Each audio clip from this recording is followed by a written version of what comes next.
Hey, how you doing? Come on in, sit for a spell. I'm excited to bring in this download for the collective. We are going to be looking through the lens of the Libra Decanates, and I am going to be introducing a new way that I'm going to bring in the solar return quest reads so they can serve the collective as a whole, whether or not they are celebrating their birthday during that particular season. We still have all these different transits and lunar cycles that play out within those particular decanates who are celebrating their solar return. And the energy, as it's expressed with those transits and those lunar cycles, does tend to adapt to the season it's moving through. And so there's a way for us to work with those energies, harmonize with those energies in the most empowering and effective way. And I thought this would be a great way to really introduce the different zodiac archetypes to the collective as a whole. Whether or not they have strong placements, we still relate to these energies. We still have the houses in our charts. But beyond that, we all move through these seasons. And so I really thought this would be a very unique, different approach that can help us all harmonize with the 12 different zodiac signs. And I don't know, maybe at some point we'll even throw in that elusive 13th zodiac sign that does tend to weave in and out of a few of the zodiac signs, Libra being one of them, I just learned, which is quite fascinating to me in relation to the precession of the equinoxes. But yeah, that could be an interesting little curveball we could bring in there. Maybe we'll bring that in more like late fall. That could be an interesting download that sort of ties this time period together with what rolls out in Scorpio season and Sagittarius season. We'll see, all right? But I first want to begin talking about the first decanate of Libra. We had a lot of action go down in the first decanate of Libra. In fact, it kicked off a cycle that is really going to loop us back around to an important juncture that arrives on the scene with the Aquarius new moon, Ring of Fire. It is an eclipse, and it is a potent portal of initiation into the stuff that will become your destiny. Right now, what we're moving through collectively during Libra season, it's really about checks and balances. It's about looking at the old karmic cycles, the lessons that were learned, the empowerments that were gained, and gestating for a moment, considering our next steps, even as things are starting to shift after being in a holding pattern for a while. Even though we're moving into the fall and we're going to head more into the darker territory, and we're going to also move more into that time when we're also experiencing a desire to turn within. There's still the need to follow through and to almost bring about a little bit of a quickening, but it's sort of a paced quickening. It's not expending all the energy at once. It's more taking a very poignant step, right? And then having a moment of pause to integrate that, feel that out, lean into it.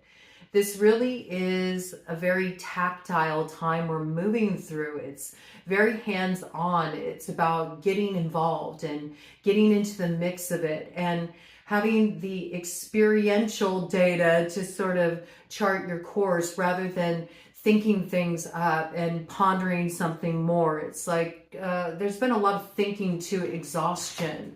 We've had a lot of frustrated energy in relation to that and communications in general with all the Mars, Mercury activity that's been going on, and there's been some interesting dynamics in play. But that first decan of Libra is what ushered in that new moon. It was a new moon eclipse in Virgo, and it did go down on the 21st. It's a mirror moon for the Libra new moon that will arrive on the scene on the 21st of October in the third decanate of Libra. So kind of closing that out. It's a linking point.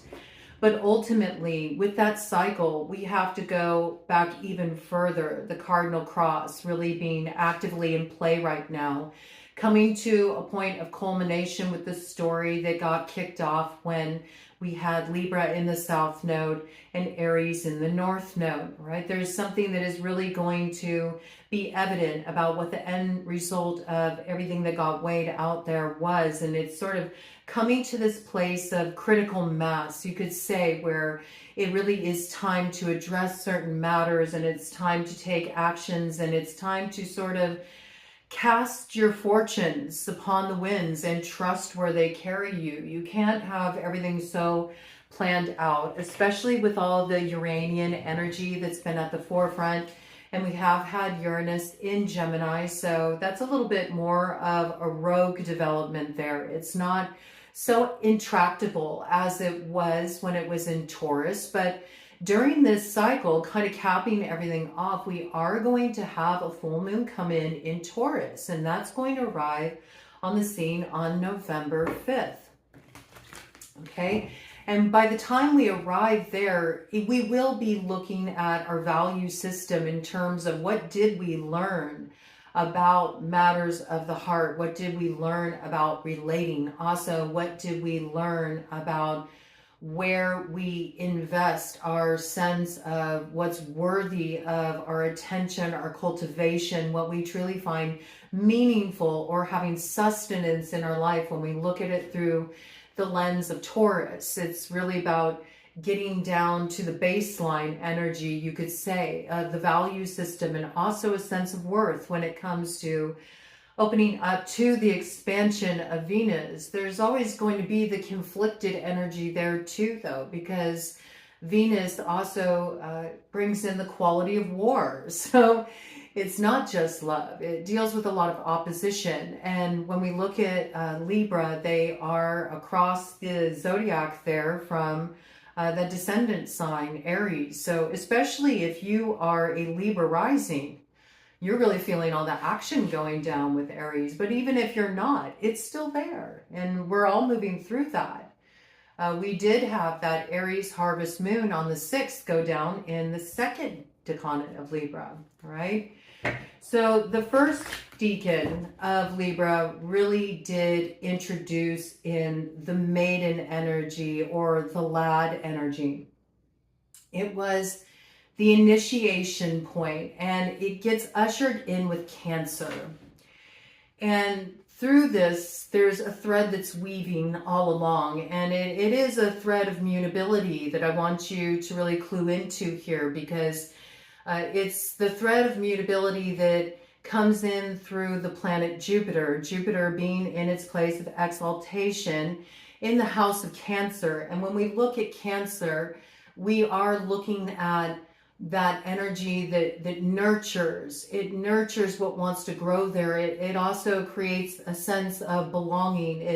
It really nurtures the roots as well. It gives something legs, so to speak. But when we have that placement of Jupiter in the house of Cancer, we're looking at a very beneficent kind of energy that gives a lot of blessing. And it's something that promises there's some kind of gem, there's some kind of treasure, there's some kind of diamond you can pluck out of any void in this situation. But it's all about how you play your hand of fate and what you're working with here.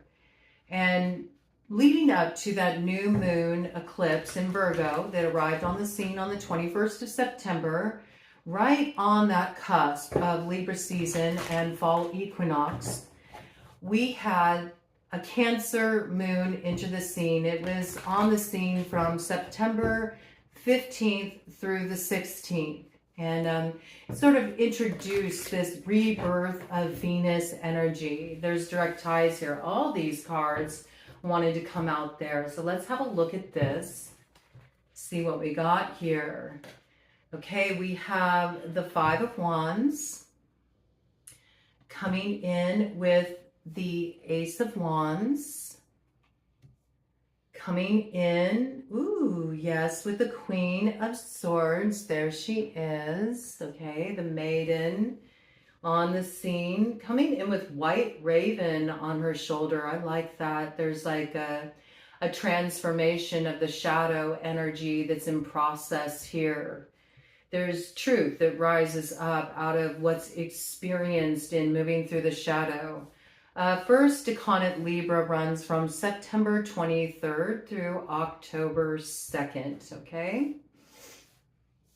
So, if you are born within those dates, this will speak especially strongly to you, but all of us in the collective, no matter when we were born, what sign we are feeling this energy. Okay, so there's something that you've arrived at here. You've arrived at a truth, and it's something that was discovered through looking at maybe an area of your life that you set aside for a while. It could have been because things got a little too intense at one point. But I do feel like there's been a lot of very focused reflection on the past and what led you to this point. And there's been a lot that you've been doing to transmute some more shadowy elements. I do feel like you've been looking a lot at the uses of power. And much of this has to do with the fact that you do have some power in your hands with the Ace of Wands here. You want to be very mindful about how you use it, because you've also seen how it can be misused. Now, perhaps you've been dealing with others who have been misusing power, and that's something you've had to navigate. And that's something you've had to navigate by holding your power wisely. It's almost like you dealt with some antagonistic situations coming at you. So you could learn this sort of steely sort of focus, really coming into your center, not being swayed by what's happening around the periphery of your experience, but really recognizing I'm at the center here. And I need to stay focused inwardly in my center with this sort of razor sharp precision so that I don't lose agency of my independent thought and my own discerning acumen at the whims of what is being stirred up distractionary around me that could cause me to rise to provocation. And if I do that, I could misuse my power. And in doing so, I would really spoil an opportunity.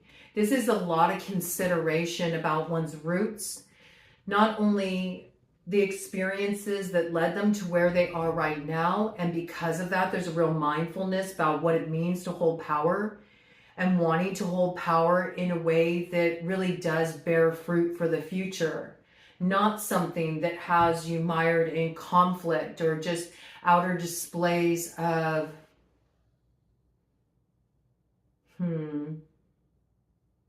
projected authority is how it's coming through. There's a difference between inner authority and projected authority. Projected authority is more to gain accolades, approval, sway of the masses, right?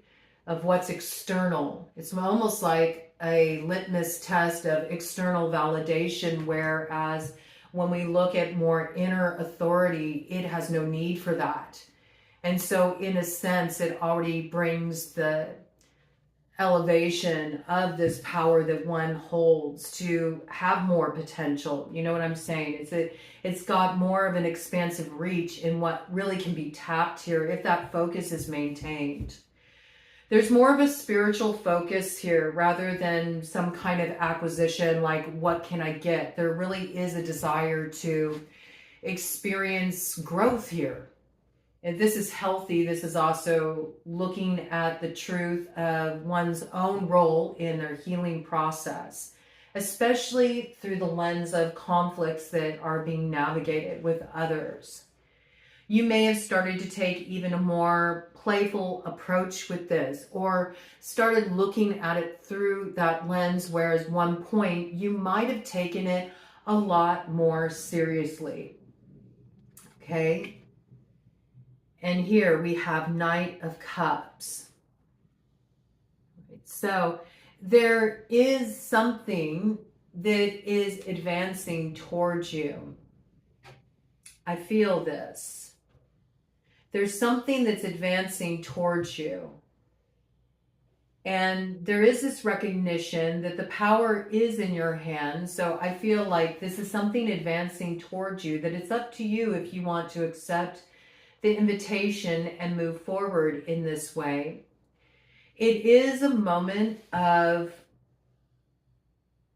actually planting a seed for the future, because I'm almost seeing this as the wand, you know, enters the cup that the knight is holding here. And that creates a sort of fertilization of the future. It's almost like the energy signature of the great rite. You could say it's a very fertile moment, but it's in the maiden phase here. Okay, this is the energy that we've been moving into, that got introduced with that new moon solar eclipse in Virgo. It must be understood, though, that this energy, all of it, it's going to loop back around to February 17th, 2026, when we have that Stargate, and that's when we arrive at that ring of fire in Aquarius. That is the ultimate linking point when you really do step into your destiny. What we're working through right now is sort of sorting through the fate and considering, how do I play this hand? So this is a lot of what you're putting into motion right now. All of you, okay? But we're going to look at it through this lens of the Decanates, because this energy signature is riding out through all of this, even as the different seasons change, because it's the inception point of all of it. Makes sense? Okay? So we also had, with this particular deacon, oh, look, there's that Ace of Cups on the bottom of the deck right here. Yes, so see, there's an Ace of Wands with an Ace of Cups, and this is very much what it is. It is like the rebirth of the Venusian energy. And when we think of Venusian energy, it is love and it is beauty, but it's rising up out of what has been struggle, what has been strife, what has been a very embattled territory you've been moving through. It's got the war signature. And certainly we've seen a lot of this happening on a macrocosmic level, on the worldwide stage, right? But there's growing pains. I mean, this is part of it. And when you're refining the self, there's a lot that comes up that does need to be purified. So this is getting to a place where you've already had your moment where you've obtained Fragorock. There's a certain truth that you can really stand on here. It was discovered through your own experiential journey into the shadow, what you learned there, what you've seen about the uses of power and how that can backfire. That it's not all about worldly acquisition, that there are different sources of power that have far more sustainability, and especially in terms of the future that we're all seeding collectively together here. There's a new beginning here. I mean, we talk about it as the dawning of the age of Aquarius, and certainly there's growing pains with this. But we see that the giving tree, much like that tale of Cinderella, the giving tree grows out of what comes to an end here. As I say this, there is lightning in the sky out here. It's like it's already brewing. It's already in the air. The air is very charged. There's a lot of kinetic activity. The energy is electrifying. It is awakening. There's a lot of power brewing here. There are some who do hold it in a very distorted way. There are some who are still in the embattled places within themselves. And so this is where it does take on a different tone as far as strategy. And it really makes me think of Sun Tzu, The Art of War.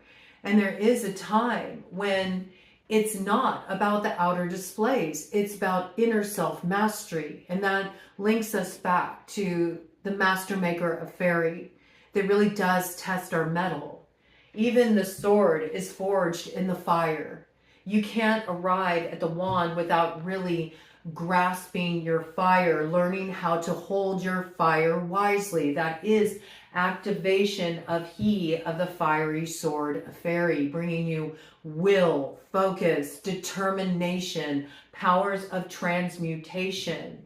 And it is only through this that there can be purification of the waters, and you can get something cooking that's an inexhaustible source of nourishment. That's cauldron of Dagda energy. But each element feeds into the next when we're looking at alchemy, when we're looking at manifestation. So first, the acknowledgement of the truth and finding the answers you seek. But do you see? Not through outside of oneself, but through looking at one's roots, looking at the origin story of how you arrived at this place, looking at the uses of power, looking at what needs to come to a close. And not in a disrespectful way, but in a reverent way where you're having a sense of gratitude and appreciation for the road, the lessons that it taught you, what it brought you, how it did test you, but it also really strengthened you in ways that were not possible otherwise, ways that needed to be cultivated in you so you could step into this next leg of the journey. Because you will be contested. There will be people that want to try to overcome you. It's the nature of the world. We live in a dog-eat-dog world. We live in a competitive world. This is how the world is hardwired. There's not a unity consciousness. We're moving through territory where we got 0.2 billion people that are really getting into this place of focus where they recognize, that way of categorizing things and keeping things in their neat little boxes and having all these rules and regulations for how we need to be or what we can say, what we can't say, how we can move, how we can't move. None of that's working anymore. And all it does is keep us really pigeonholed, and it doesn't allow for any expansion, and it doesn't allow for any freedom, and it doesn't allow for any growth or evolution. And so, it's a little bit of a lonely road when you're moving through that territory. More people come, more people join you, but initially you are dealing with a lot of this antagonistic energy. But if you're dealing with an antagonist, what does that make you, right? That makes you the protagonist in your story. And so you have to rise to that challenge. And so this is really understanding the origin of you becoming that hero that goes on that journey.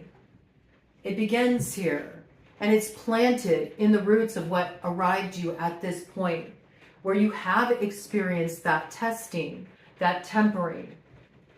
This is when finally this offer can come to go on the journey, to open up to a new storyline, a new level of experience, something that fills the heart. And there's something that is planted out of the past, out of what you had to rise up from in this moment of inception that was introduced here. You may not see that right now, but you will look back by the time you arrive at February 17th with that ring of fire and you're ready to really initiate into your destiny, because you finally are able to find all those threads of connection, and you see, oh, it does all tie back to that moment. I see that's when I had this pivotal shift in my understanding of the power that I hold and what I'm meant to nurture and what I'm meant to give birth to here, what I'm meant to grow here, what I'm meant to share, that will be my legacy, that will grow as a giving tree through this action I took, even in the face of a lot of opposition. Even in the face of a lot of opposition, I still found this being presented to me. It found its way through to me. There was a brutal ending here. And so this is still what's sort of like being navigated with the 10 of Swords on the bottom of the deck. There's still illusion to sort through. This is a process that is underway. The first decan of Libra also is moving through their own Pluto, transit. They have Pluto trine their decan from 2023, in fact, all the way to 2030. So first decan Libra is going to get real familiar with this energy, and collectively we're all familiar with this energy. This is, do you got what it takes, kid? That's what it is. It is a time when you can really show up and you can show out. It's like, yeah, you're being tested. And do be aware that while you're being tested, there are people paying attention to how you move. How do you weather a storm? How do you rise to a challenge? What do you do when you're presented with a complex situation or when you're facing conflict from other people? How do you handle that? People are watching. You may just view it as a test. You may view it as antagonistic, but you don't understand how it's feeding into your protagonist storyline.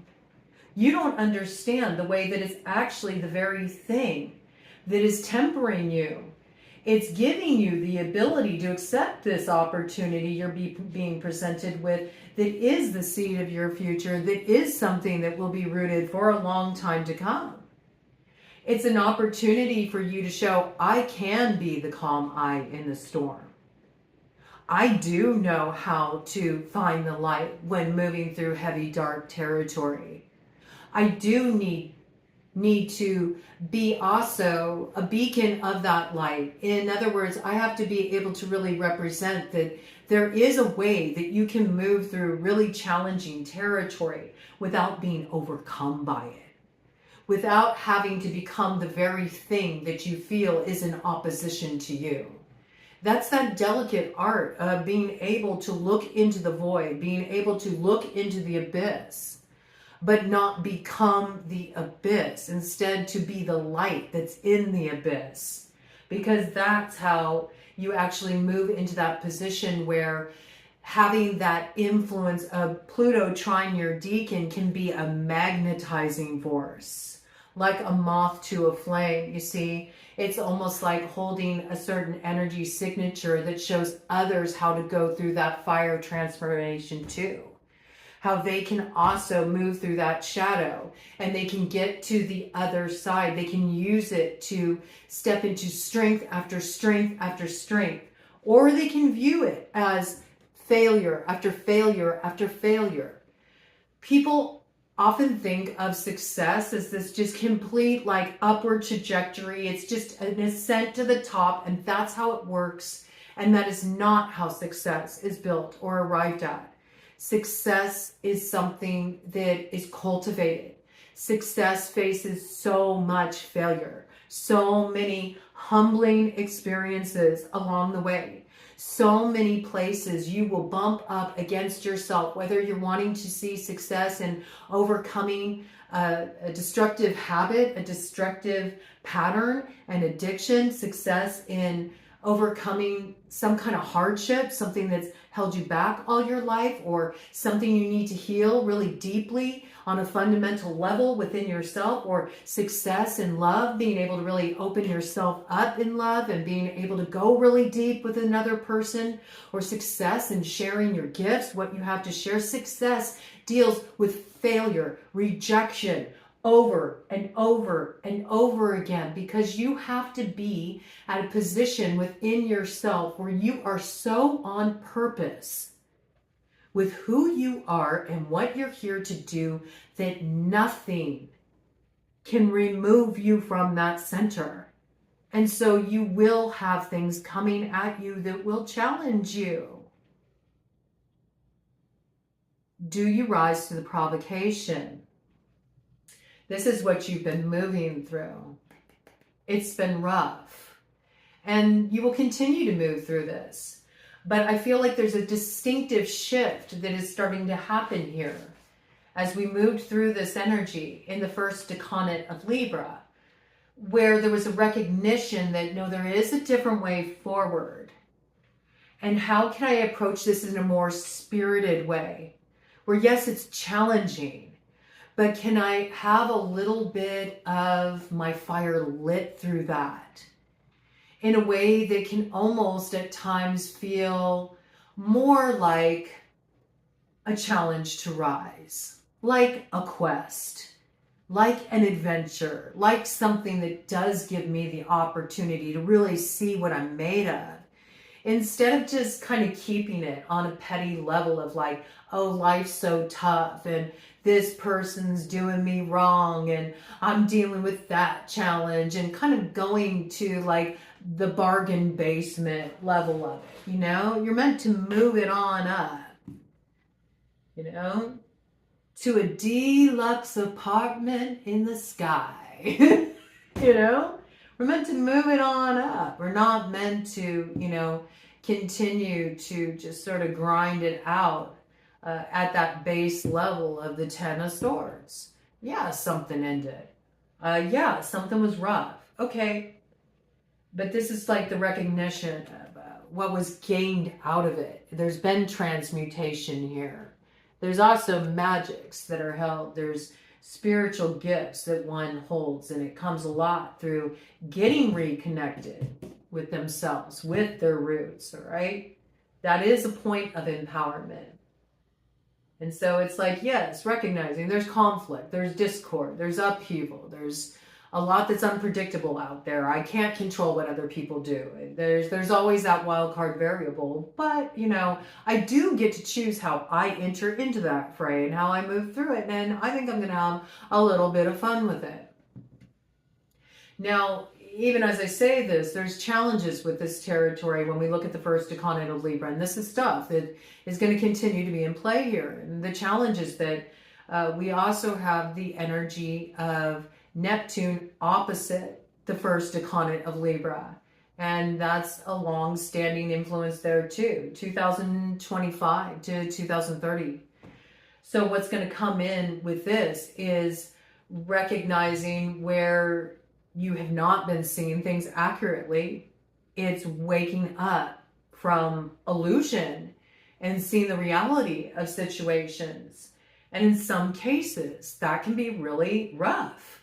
And that can be things that do stir up the conflicted places within, but need to be overcome. It's so essential, so important. This also can be a time when, yes, you know, in dealing with difficult territory, you may feel like leaning on crutches, especially if you do have a history of some kind of addictive fixation. You know, that's something that can be aggravated with Neptune opposite this decan.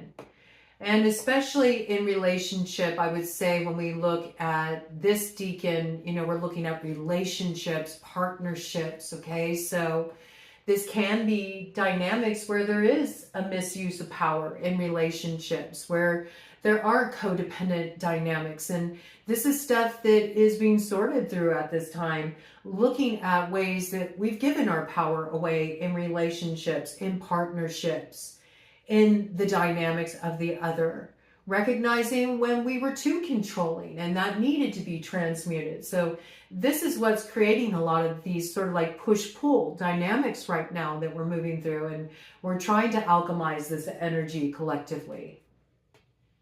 All right. But we got, you know, some challenges to rise to here, and there is some work to be done. We got Saturn opposite the first decan in Libra. That came in on the scene October 10th. It's going to continue to be operating until February 8th, 2027. So buckle up, because that's going to show where the work needs to be done. And when we got Saturn there, Saturn requires that we show up and we do that work, whether we want to or not, whether we're at odds with that or not. The work will continue to present itself until we face it and get through the other side. And the sooner we do what needs to be done, the sooner we get to the good stuff. So if we want to just kind of avoid the work to be done, we're going to find things very challenging. There are things that do need to be acted upon. This isn't a time really to just stay up in your head pondering things. It's actually a time to set things in motion. There's a quickening energy here. There's a quickening energy, even though it's normally a time when people start thinking of turning within. There's something here that's burgeoning. It's something that is really coming through is the Empress energy, that rebirth of Venus energy, wanting to resurface early, not wanting to wait until the spring. No, it's critical. Something must be planted now. A seed must be sown now. There is something that must be tenderly cared for during that time of darkness. There's so much that will be cultivated there. Right? Very rich. This is a very rich, fertilizing, impregnating. It's got that energy time. I mean, and I certainly think, you know, those of you that are connecting in relationship and you are feeling randy, and if you are in a position where you could conceive, if that's something you're not interested in doing, you would be wise to be mindful of, you know, using protection, because I do feel like for those that are trying to conceive too, it could be a really potent time where that can become a possibility. And I also see that in terms of new things you want to birth for yourself as well. You know, those births do not just relate to children. It can also be the birth of a new approach to your work. It can be the birth of a new creative gift or inspiration, something that you feel really called to step into. It can be the birth of a new avenue to explore, okay? But there's work around this. There's refinement around this. There's practical things that need to be done, and that work needs to be done. It can't just sort of sit there. There's a need to take action here with this wand energy and the cup energy. That's about actually moving something into the process where it's no longer just being considered. It's sort of like you've already considered it. And there's something you're like, okay, I got my truth. I'm staking my claim on this. I'm ready to develop this. I'm ready to nurture this. I'm ready to move forward with this. I know there will be challenges. I know there will be opposition. There may be people who don't agree with this, and yet I have the spirits to head down this road. And I also know I'll find other spirited people like me that will join me in my storyline. There will be new characters that come into the mix. There will be star mates that come into the mix. And that's part of this too, okay?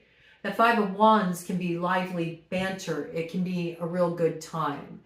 But there's a balance between this too. Know when it's time to play, and know when it's time to really evoke the qualities of Saturn and get the work done, and maybe embrace a little stoicism to see something through and to keep yourself on track. This is important too. And then finally, with the first decanate of Libra, we have Uranus trine Pluto. And that runs from October 19th, so really edging up close to that new moon, okay, to December 20th. And so this is a time when you can have unexpected wins. Just when you thought you were looking into the jaws of defeat, you pull off a moment of victory. You pull a rabbit out of the hat. You pull something off that it appears to others, it's a bit of a magic trick. How the heck did you do that? Well, because of all this. Because of all these challenges you faced, because of all the root work you've done on yourself, all the diving into how you got here and really looking at your peace in that and transmuting yourself, your own stuff, your own shit.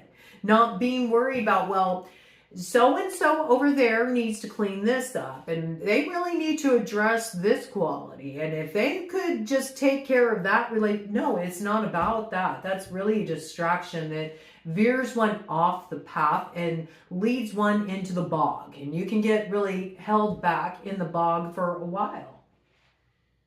You don't want the bog. You're looking for, that road that's wide open and where you get to call the shots and you get to move at the speed that your own inner fire paces you out here, okay?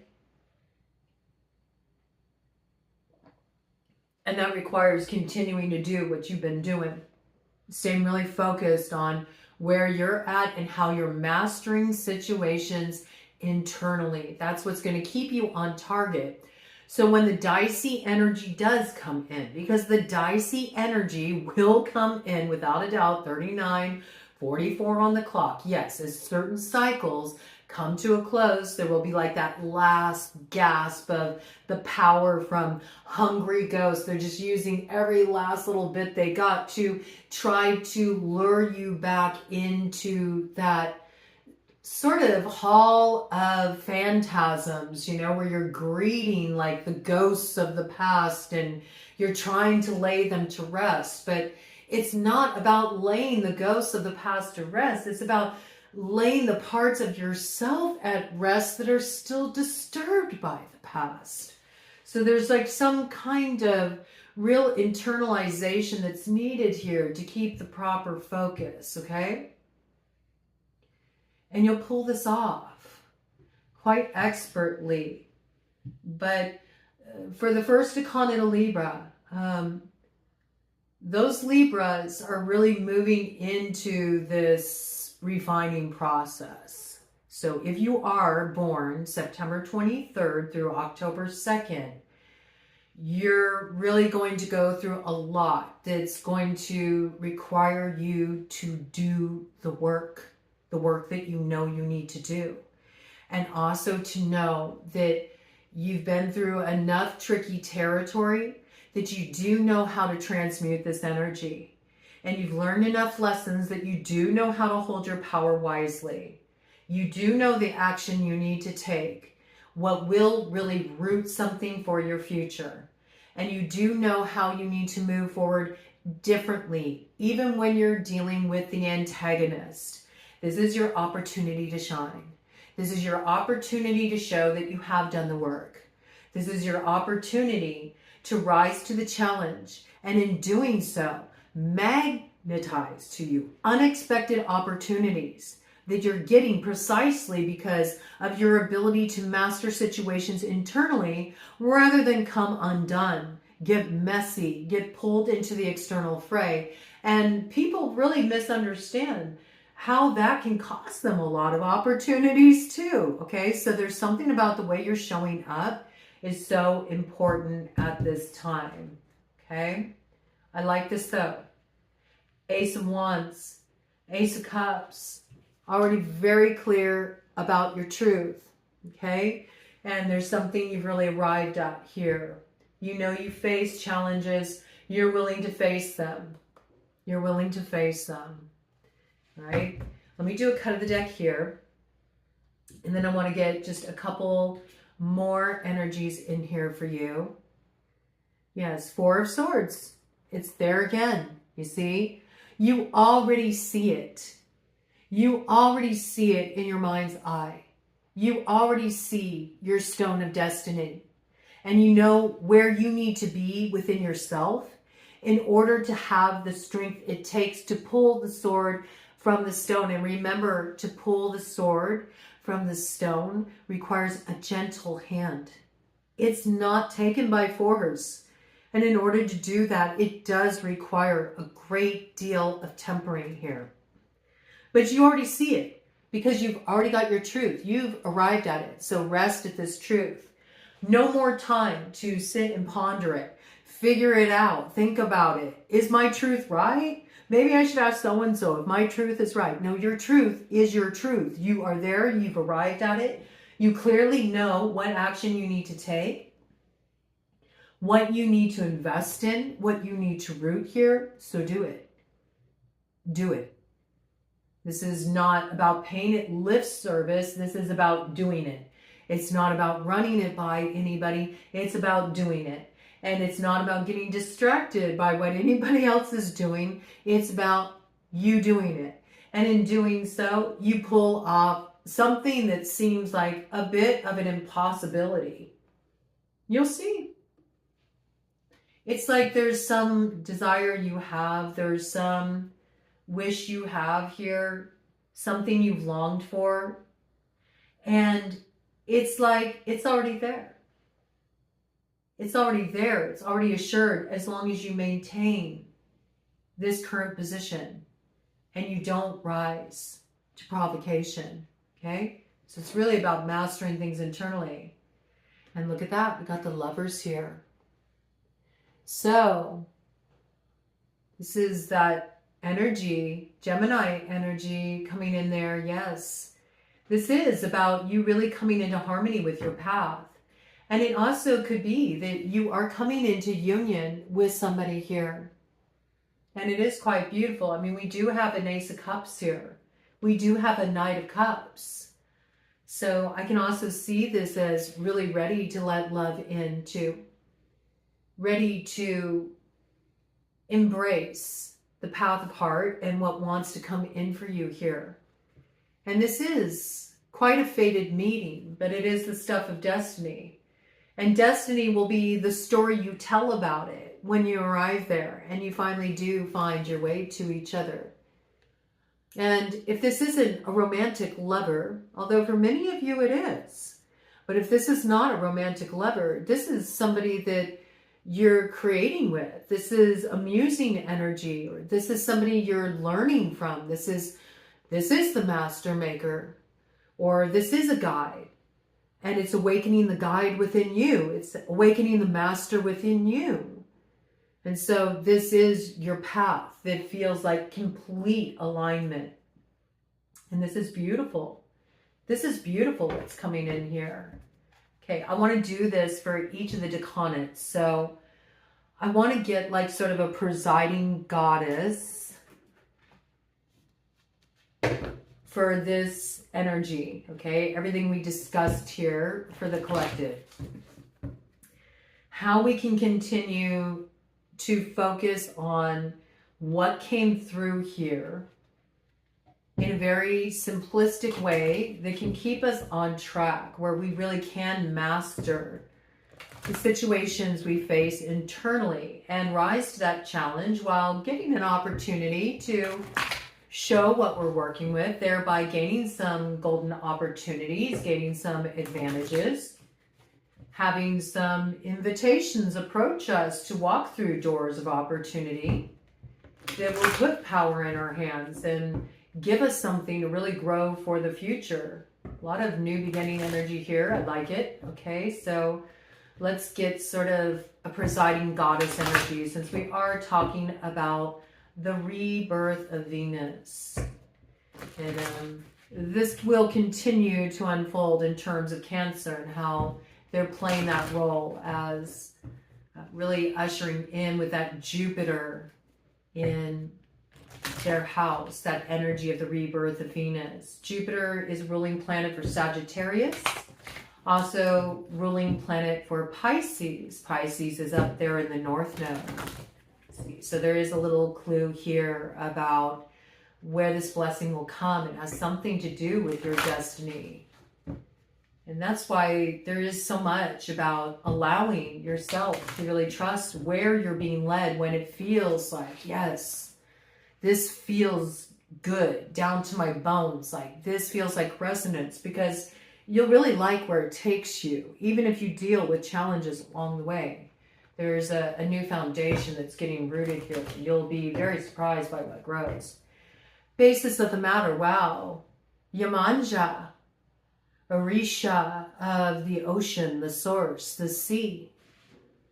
Golden opportunity, important doors are opening for you right now. Walk through them, you see?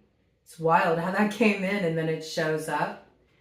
Okay, so there is something coming in here too with the dolphin medicine here, where it is about really, you know, embracing more expansion here, like really not staying within your box, but having the courage to step outside the borders, even though you may face more challenges doing that. This is really time to show what you're working with, and that's where your opportunities are going to come from.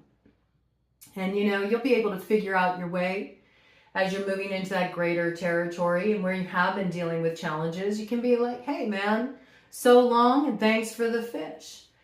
You got the guide to the galaxy you need to create what you want to create in this space that has been somewhat of a void by what's needed to be released, all right? But there's a lot coming in here. And as you're moving into this territory and you step through those doors, you know, just try to embrace more of a spirit of playfulness about what's going to be on the other side of that door. See if you can move it more to a place of excitement rather than getting kind of like nervous about what kind of opposition you could face. I can see like there's been, like in this particular decanate, there's been a lot of focus on conflict and obstacles and opposition. And I think that's something that needs to be like reframed a little bit here to really work with this energy in the best way and embrace these golden opportunities. Okay, so let's see what goddess is working with you at this time. What goddess archetype? What goddess archetype?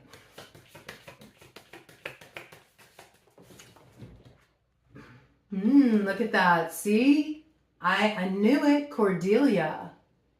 Go outside. This is that energy of the Empress. Like new things growing, wanting to break ground, wanting to resurface early, not wanting to stay in the dark because, hey man, I've already hung out in the dark like a long time. You know, Libra did lead that charge. So during this season, you're going to see like a lot more people really having this desire to not, you know, go back into that further. It's like wanting to resurface from that, wanting to get to the light building portion of their story here. There is something here about really needing to connect with the elements. You need to go outside. You need to spend more time outside, especially if you have work that keeps you indoors more. You get a lot of empowerment from being out in nature. So the more that we can collectively go out and just connect with the elements, that's when we'll find those new sources of life coming in to nourish us, even as we're seeing everything release and everything going cold and everything withering. There's still like the seed that has been planted there that is growing, that is germinating, that is nurturing beneath the surface of things. And there's still signs of life, even as we move through the bare cold of winter, okay? So it's really about getting out there, and even within that territory, even as we head into the more darker phase of the year, can you spot the light? Where do you see the beauty in what has withered? Where do you see the light in the darkness? I mean, it gets very dark at the winter time leading up to winter solstice, but wow, the stargazing, right? The clear skies and all the stars you can see out there at night. It's incredible. Or the storms that roll in, the electrifying storms that bring in the lightning. You know, there's so many different ways that you can work with this energy to still connect with the life that's there, even as it appears that things are decaying. And there's something about that as a meditation point in nature that's a very beneficial state of consciousness to hold as we're moving through this territory that will ultimately lead us to that ring of fire in Aquarius coming in on the 17th of February, 2026. Okay, I like this. I like this energy quite a bit. All right, this looks good to me. Let's go ahead and set these aside. And I want to dive into the next layer here. And I want to look specifically, I'm going to go ahead and leave Cordelia out here, just as a reference point. But I want to talk now about the energy of the second decan of Libra, which runs October 3rd through the 12th. So we've already passed through this decan, but it will continue to have an influence on the collective as a whole. This energy is connected to the mother or the father. This is when what got kicked off with the inception point of the rebirth of Venus that actually initiated prior to that new moon with the Cancer moon that came in September 15th through 16th, re-enters again. The Cancer moon comes in to the second decan of Libra on the 11th. It came in through the 12th. It actually reaches its culmination point on the 13th. That's when we entered into the third decan of Libra. We'll get to that in a moment, okay? So we had this Cancer moon energy come in again and introduced itself in the second decan of Libra. And this was after we had the harvest moon in Aries that came in on the 6th, which was in the second decan of Libra. So there's a real connection point for the second decan of Libra with that particular moon. That particular moon is going to tie directly to the full moon that will come in the sign of Capricorn, and that arrives on the 18th of January 2026. I'll get to that in a little bit. There's another detail in relation to that. Okay, we got this card wanting to come out there, wanting to communicate something here. Let's see what we got. Tower, okay? There's a tower, something very surprising, something shocking comes in. Something shocking comes in. It's an Ace of Swords, okay? There may be a little pain that needs to be grasped with this sword because this truth cuts a bit. And yet I don't see any resistance to embracing this truth at all. And in fact, it's the strength with which you embrace this truth that is sort of like a tower of power. I don't see resisting this at all. In some cases, there may even be you playing the role of delivering a truth that cuts a bit to others. It could be something that comes through as a bit of judgment energy, or perhaps something that you said that was a truth that could have been a little bit cutting, a little bit sharp, that was denied is fulfilled. You know, what you said was true is recognized, comes to pass by that Capricorn full moon on the 18th of January, 2026. This is about illumination.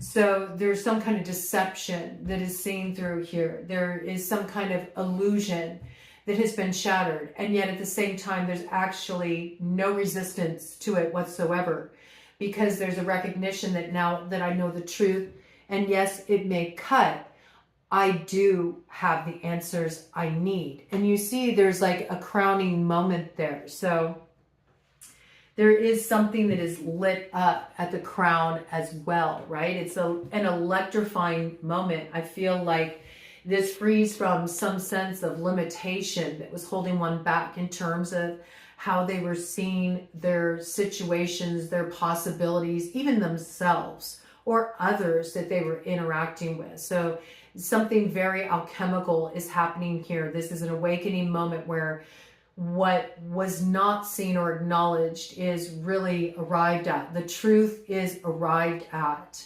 And though it may cut, it also is very liberating. It's very empowering as well. Now, with this particular decan that we were moving through, this is more connected to the lunar eclipse that came in Pisces on the 7th of September. All right, so it really will see its full expression. Everything that you've been moving through here in the lead up to this point, you know, well, you've been moving through that second decan. That's all going to loop back around to that Capricorn full moon on the 18th of January. And the reason why it's coming in Capricorn is, first of all, it is the descendant sign to Cancer, okay? So it's playing within those polarities, but it's also part of the cardinal cross. And cardinal cross is really at the heart of this. It's about the dynamic of Aries, Libra, Cancer, Capricorn. That's what's playing out here. By the time we arrive at that new moon ring of fire in Aquarius, that is the portal, that's when you're actually stepping into and acting out your destiny, that is when it's fixed. Everything up to that point is really an immutable state. It's what you make of it. And that's why it is a master maker territory, because it's up to how you play your hand. You cannot pin it on anybody else. You got to stop giving power to other people as those opinions or actions being what defines your storyline. It's not so. This is about you really recognizing, no, it's up to me. It's how I play the hand I'm dealt. That's what defines my experience and the role I'm playing within my own storyline. So this is what's really shifting here during this time. And it's also ways you can see that you've been hurting yourself or holding yourself back or telling yourself lies that has been keeping you from really acting out of your true potential. Not seeing yourself accurately or taking on projections and then misidentifying it with your own truth. Okay, so as you separate yourself from that, there can be some kind of like painful moments or sharp moments here. But things that you couldn't see before, you will see. You will see them very clearly by the time you get to January 18th with that Capricorn full moon. That's really the culmination point of all this. And then you have this like beautiful period of integration there, you know, where you kind of get to sit with that, germinate with that as you prepare to really step into everything you've gained, all your empowerments, all your medicines, all your magics, and you're ready to actualize them. You're ready to live them out when you reach that ring of fire. And that ring of fire goes all the way back to when Libra hosted that ring of fire the other year on October 2nd. So it's closing up a big cycle here that prepares us for that questing for the stone of destiny.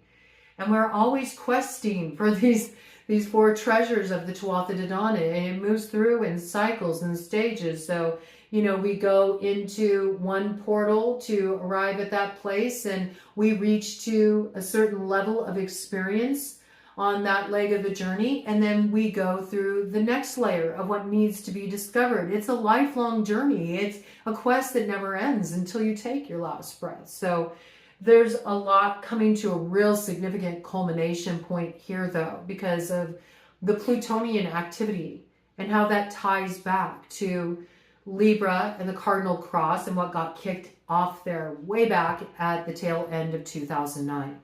So a lot happening here. A lot happening here. That lunar eclipse in Pisces that came in on September 7th in the second decan really impacted the second decan because it was King 6, that decan, okay? So this can be a little bit of a challenging aspect. So let me talk about what can come up here, okay? Because we do have the Tower here.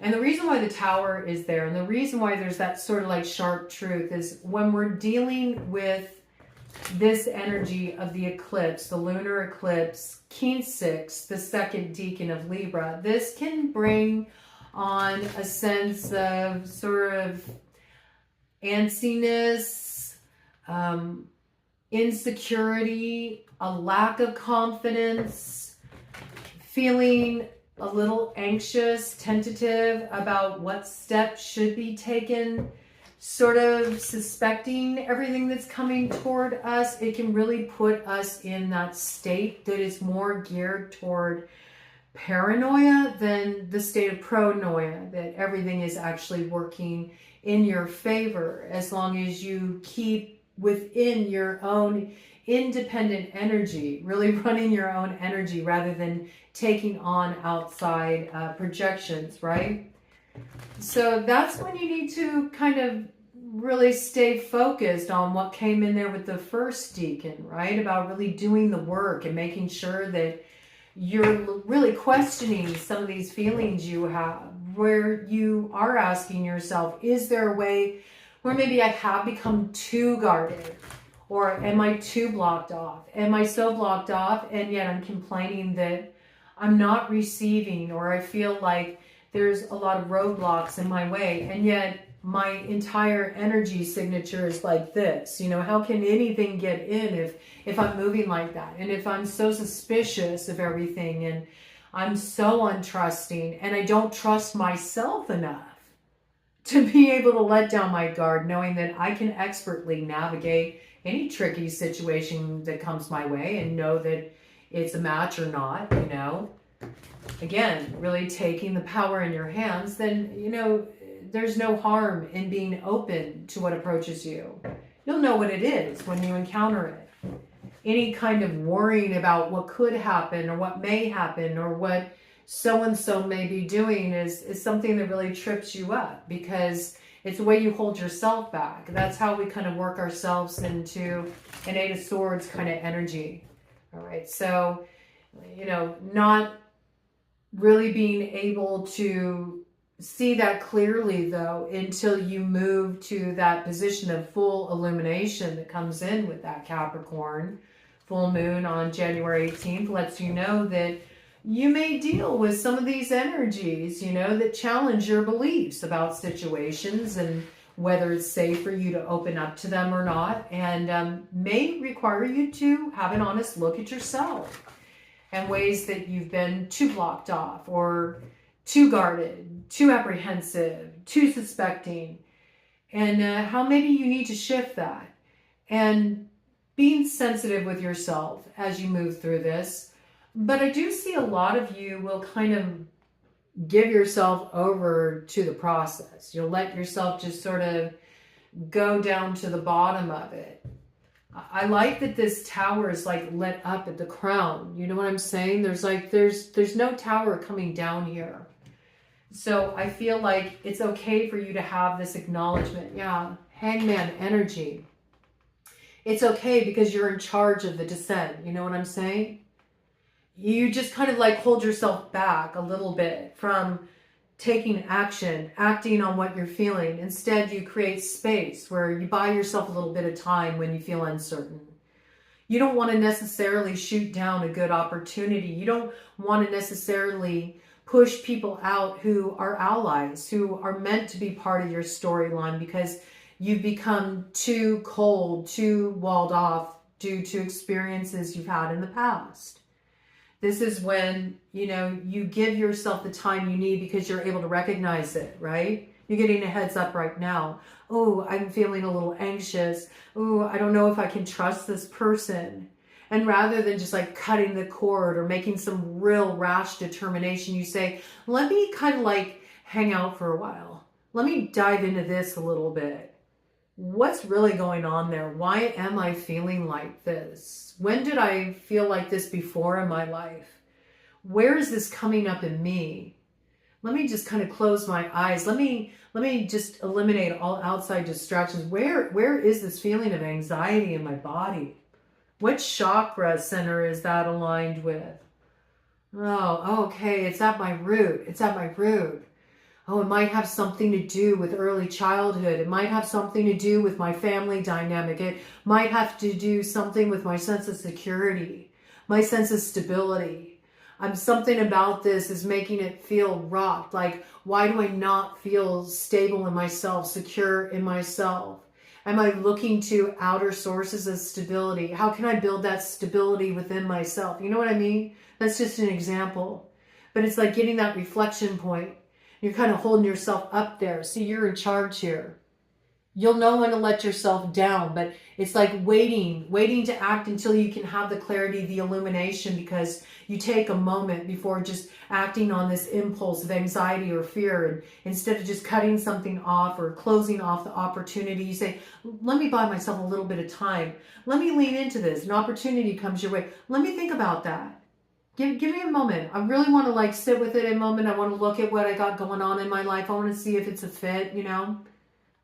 I'm intrigued, but give me a moment, okay?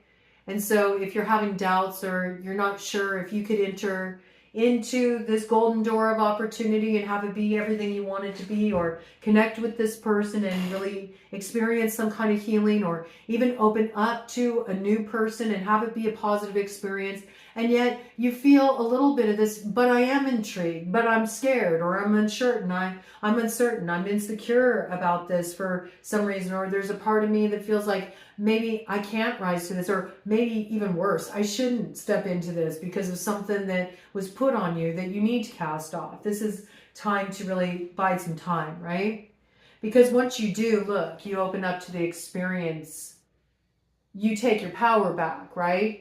And then you can see clearly, you leave aside what was blocking the path.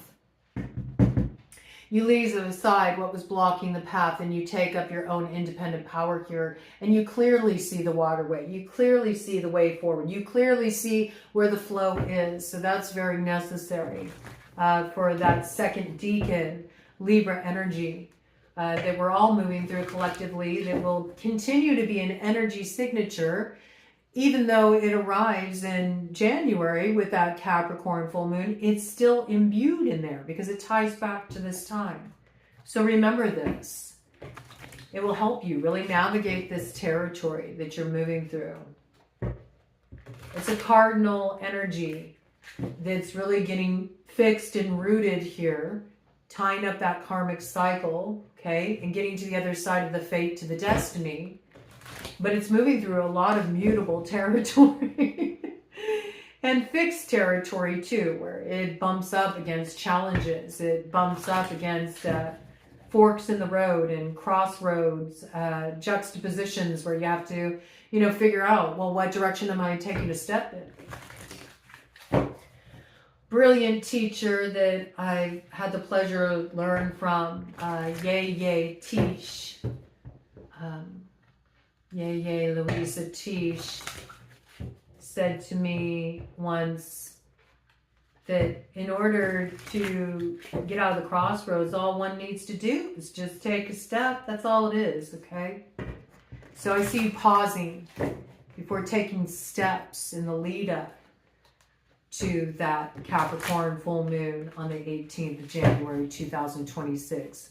It's kicking off now. You'll see. You'll know, okay? When you feel anxious, pause for a minute. Let me see anything else that wants to come in here for second decan energy for the collective, just as a clue. And also for those Libras that were born October 3rd to the 12th in that mother or father energy. Okay, we got a crossing energy coming in here. Bottom of the deck, you got an Ace of Cups too. Okay, so yeah, there is something that is pouring into you here. There is something that is a bit of a miraculous chalice here. And it is because you rose up out of the mud, out of the muck here. Yeah, I like this Queen of Wands energy. Really coming back into your independent energy, discovering your fire here. Also, really being ready to step into your time in the sun and getting an opportunity to have your moment. That will come in with the energy of the Leo moon. There is a Leo moon that arrives prior to the new moon in Aquarius. Okay, so that's going to arrive in February as well. I don't remember the date it arrives. Oh, the 1st of February. That's when I think that you really have this moment where you're feeling yourself. That's how it comes through. You're feeling yourself. I feel like you're getting a lot of attention too. There's some kind of shining moment here. I feel like whatever this is, it's a redemption moment from what was a past disappointment. It could even be an opportunity that passed you by, somebody who passed you by now all of a sudden, recognizes you. It might be a little bit of one of those moments where you're like, that's right. About time you see me for who I am. I do feel like this is when your mojo is really working for you as well. There could be a Leo connected to this. I also feel like there's something you've pulled off here. You know, there's some kind of alchemical act you've worked here that has you in quite a good position. I don't know, it's just coming through. It's really feeling yourself. People might be surprised how you transform. I don't know why I got this, but there's something about how you're showing up that's radically different. It could even be something really changing physically with you, how you look, how you're dressing, your presentation, you know, how you're moving. Yeah, there's definitely a lot of attention on you at that time, and something comes in here. It feels like it's a little bit of emotional vindication. I think you take somebody by surprise, you know, they're kind of shocked to see where you wind up here. That's how it's coming through. Crossing energy, oh yeah. I mean, some of you will be fending them off, man. You're going to be fending them off. You're going to have a lot of people who want some of your time, some of your attention. This could be suitors coming your way with the 7 of Wands. You're kind of like trying to fend them off. Where were you back when I wanted you, man? I don't know. It could be a little bit of that energy. Yeah, because I feel like these are past disappointments kind of coming around for another go at you. Or there could be people at that time too that may want to like take you down a peg too. I can see that as well because of some opportunity you're getting here, some attention you're getting here. They're shocked. They didn't expect to see this. Yeah, that really comes in with that Leo moon that arrives on the scene on the 1st of February. Yeah, interesting. Really interesting energy with that. Yeah, it's related to some kind of past disappointment. Let me do a cut of the deck here, and then we'll get a goddess energy for this deacon. We got Page of Cups here. Okay, so yeah, I do see news coming in. People extending invitations to you, extending offers to you. And you may suspect these a little bit. You may not be so sure if you want to let this in. And in that case, in the lead up to that Leo moon energy that arrives on February 1st, I would say, you know, take your time. You don't have to say yes. You don't have to feel pressured. You know, take your time where you need to take it.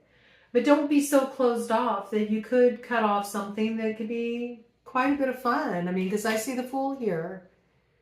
Aries energy, Aquarian energy. You know, this is about lighten up a bit. You have to have a little bit of a spirit of adventure. Try not to be too anxious as these new opportunities come your way.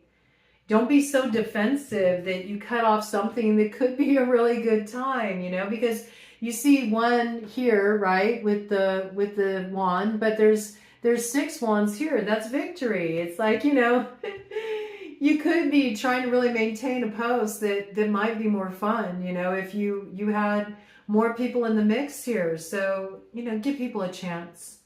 And if you are apprehensive or have anxiety about letting people in or letting in new experiences or exploring new things during this time because of what you moved through, because of being disillusioned and because of harsh truths you've had to grasp here, I do feel like this is the time to challenge that a little bit, because I do see you leaping onto a path here.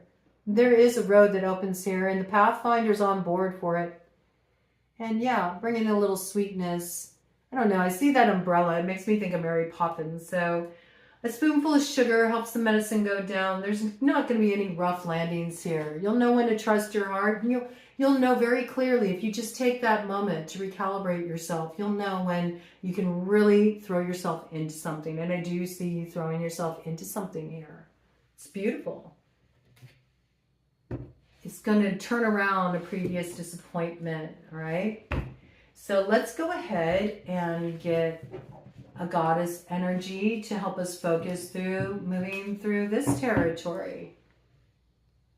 We're merging all of these energies together. I'm going to start doing this with every zodiac sign for the solar return quest. So the collective as a whole can benefit through what comes through. And I think it'll be a really interesting way for us to archetypally relate to these energies and work with what they have to offer us, and provide just a source of reflection. Okay, so I saw a flash of Kali there, endings and new beginnings. So yeah, this is a pretty potent time where there's doors closing, but there's new doors opening as well. And a lot is going through transformation. And there's still things that need to be tempered there. There's maybe anger that needs to be tempered. Because there is that side of Kali that can be very destructive. Destruction, creation, you know, they're in tandem with Kali. So again, you know, hold your horses when you do feel anxious or activated. Give yourself time to really understand, is this something that is ready to be destroyed? Is this something that is ready to be offered up on that sacrificial pyre, so to say, to be, you know, burned through that fire test of truth so I can arrive at something more kind of pure? Or is this something that is actually the seed of a new beginning, but I'm bumping up against something inside of myself that needs to be transmuted so I can really allow myself to step into it? Reclaim a part of myself that gives me the courage or the strength to step into it. All right, so let's see what we got here. I mean, you have what it takes to heal yourself. You have Ishel, medicine woman here. These are healing gifts, awakening in you. It's also what comes through when you allow yourself to really connect with the elements, connect with nature. That's how you power up here. It's coming through for the collective. And also, I'm seeing that lightning coming down. So again, it's something here about when you return to your center, when you feel activated, that's when you tap into your tower of power. The awakening doesn't have to be disruptive for you. It actually can be a source of mana for you. It can be something that really enriches you. And it says here, you are a channel for divine healing power. And I had my notebook with my dates here. It like fell as we brought that in. So there's something here about abandoning the playbook, you know, not having to have it all figured out, not needing to have it so defined, going off the script, you know, playing it fast and loose in the moment, embracing more of a quality of spontaneity as well, rather than being so set on a particular plan. There may be some storylines you toss aside here too. I can see that. There may be some things you mark off your calendar. They were once a priority. They're not anymore. You're seeing things differently. What goddess archetype energy is coming in here for the collective to work with in relation to these energies connected to the mother or the father energy? Athena, inner wisdom. You've seen through some kind of deception here. This is really about embracing selfhood. It's not squandering the wisdom that you've gained through your time traveling through the dark. It's being able to see the light in the dark. You have vision that can see the light in the dark. You can find the way through. You've gained certain magics and empowerments during your time in the dark. And you were also gifted a pearl of wisdom there that you're meant to carry forward with you, so don't lose this, okay? And Athena, very independent energy, really independent energy. So a lot of magic and wisdom is brewing here for you during this time. So you can always refer back to yourself. You really need to keep your attention and your intention very focused. Diana here, another highly independent energy.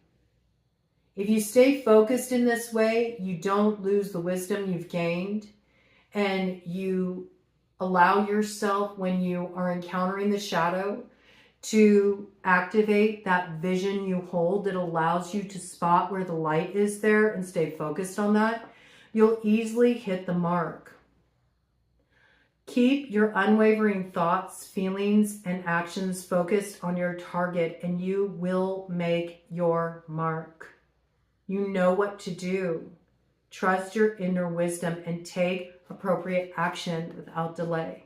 Okay? Again, it's about setting it in motion. This is not an energy where you can just kind of rest on your laurels. You can't just contemplate your navel. You have to take action on it. All right. Let's dive into the piece de resistance, the third decanate of Libra. Heavy hitter energy with the third decanate of Libra. The third decanate of Libra were the first of the Libras to kick off the Plutonian cycle back at the tail end of 2009. So they really are heading into their rebirth of Venus phase. They're getting to the other side of a real deep dive into the underworld, where there was a lot of foundational healing and nurturing oneself up from the roots all the way up to this moment in time that is getting grounded right now and will continue to grow and will be the very thing that is the giving tree. It's the legacy of your story and what you've moved through, what you've had to rise up out of, and what you're creating for the future, and not just for you, but for others as well. Third decanate of Libra runs October 13th through the 22nd. It is the crone or the wizard or the sage, you could say, archetypal energy. You could view it as high priestess, magician energy. Could be another lens you could look at it through. It is that point of alchemical maturation.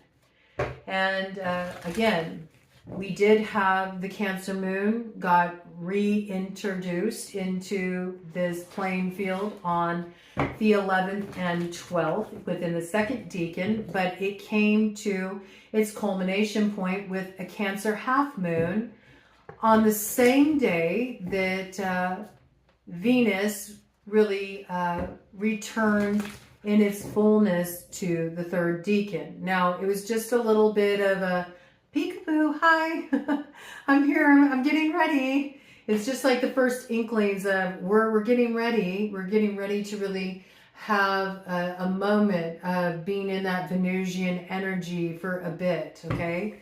But it was just sort of like a little visitation moment, a hint of things to come, you could say. So you might have had some energy surface for you the 11th through the 13th, where you were sorting through those past battles, where you were looking at your past, where you were having some sweet points of reflection, and you were acknowledging healing, and you were starting to come into a little bit more of the beauty of your journey rather than focusing on what the rough stuff has been. That energy was just merely an introduction, okay? You, like the second decan, are really connected to that September 7th lunar eclipse.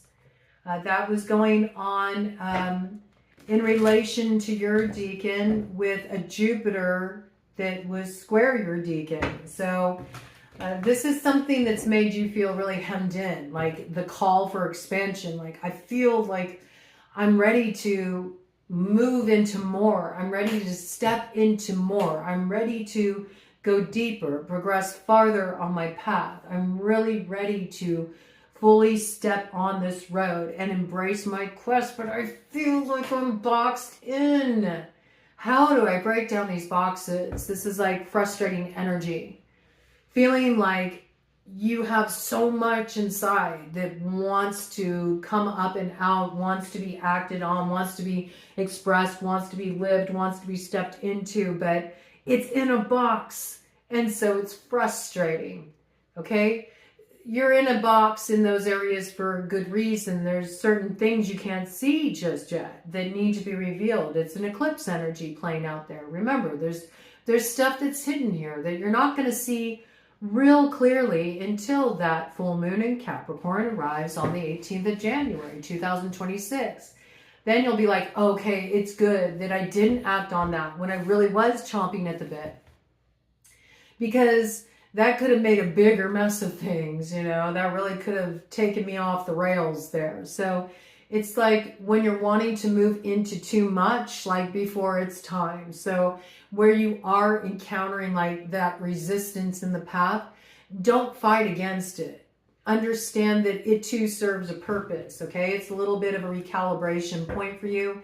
You'll understand that down the road. It's something there that maybe needs a little bit of a revisioning or a little bit more of a refined approach, or you need to go about something a little bit differently to really hit the mark with this. This is important because it directly connects to your north node. Remember, Jupiter is also one of Pisces' rulers, and Pisces is at the north node, okay? It's very, very essential.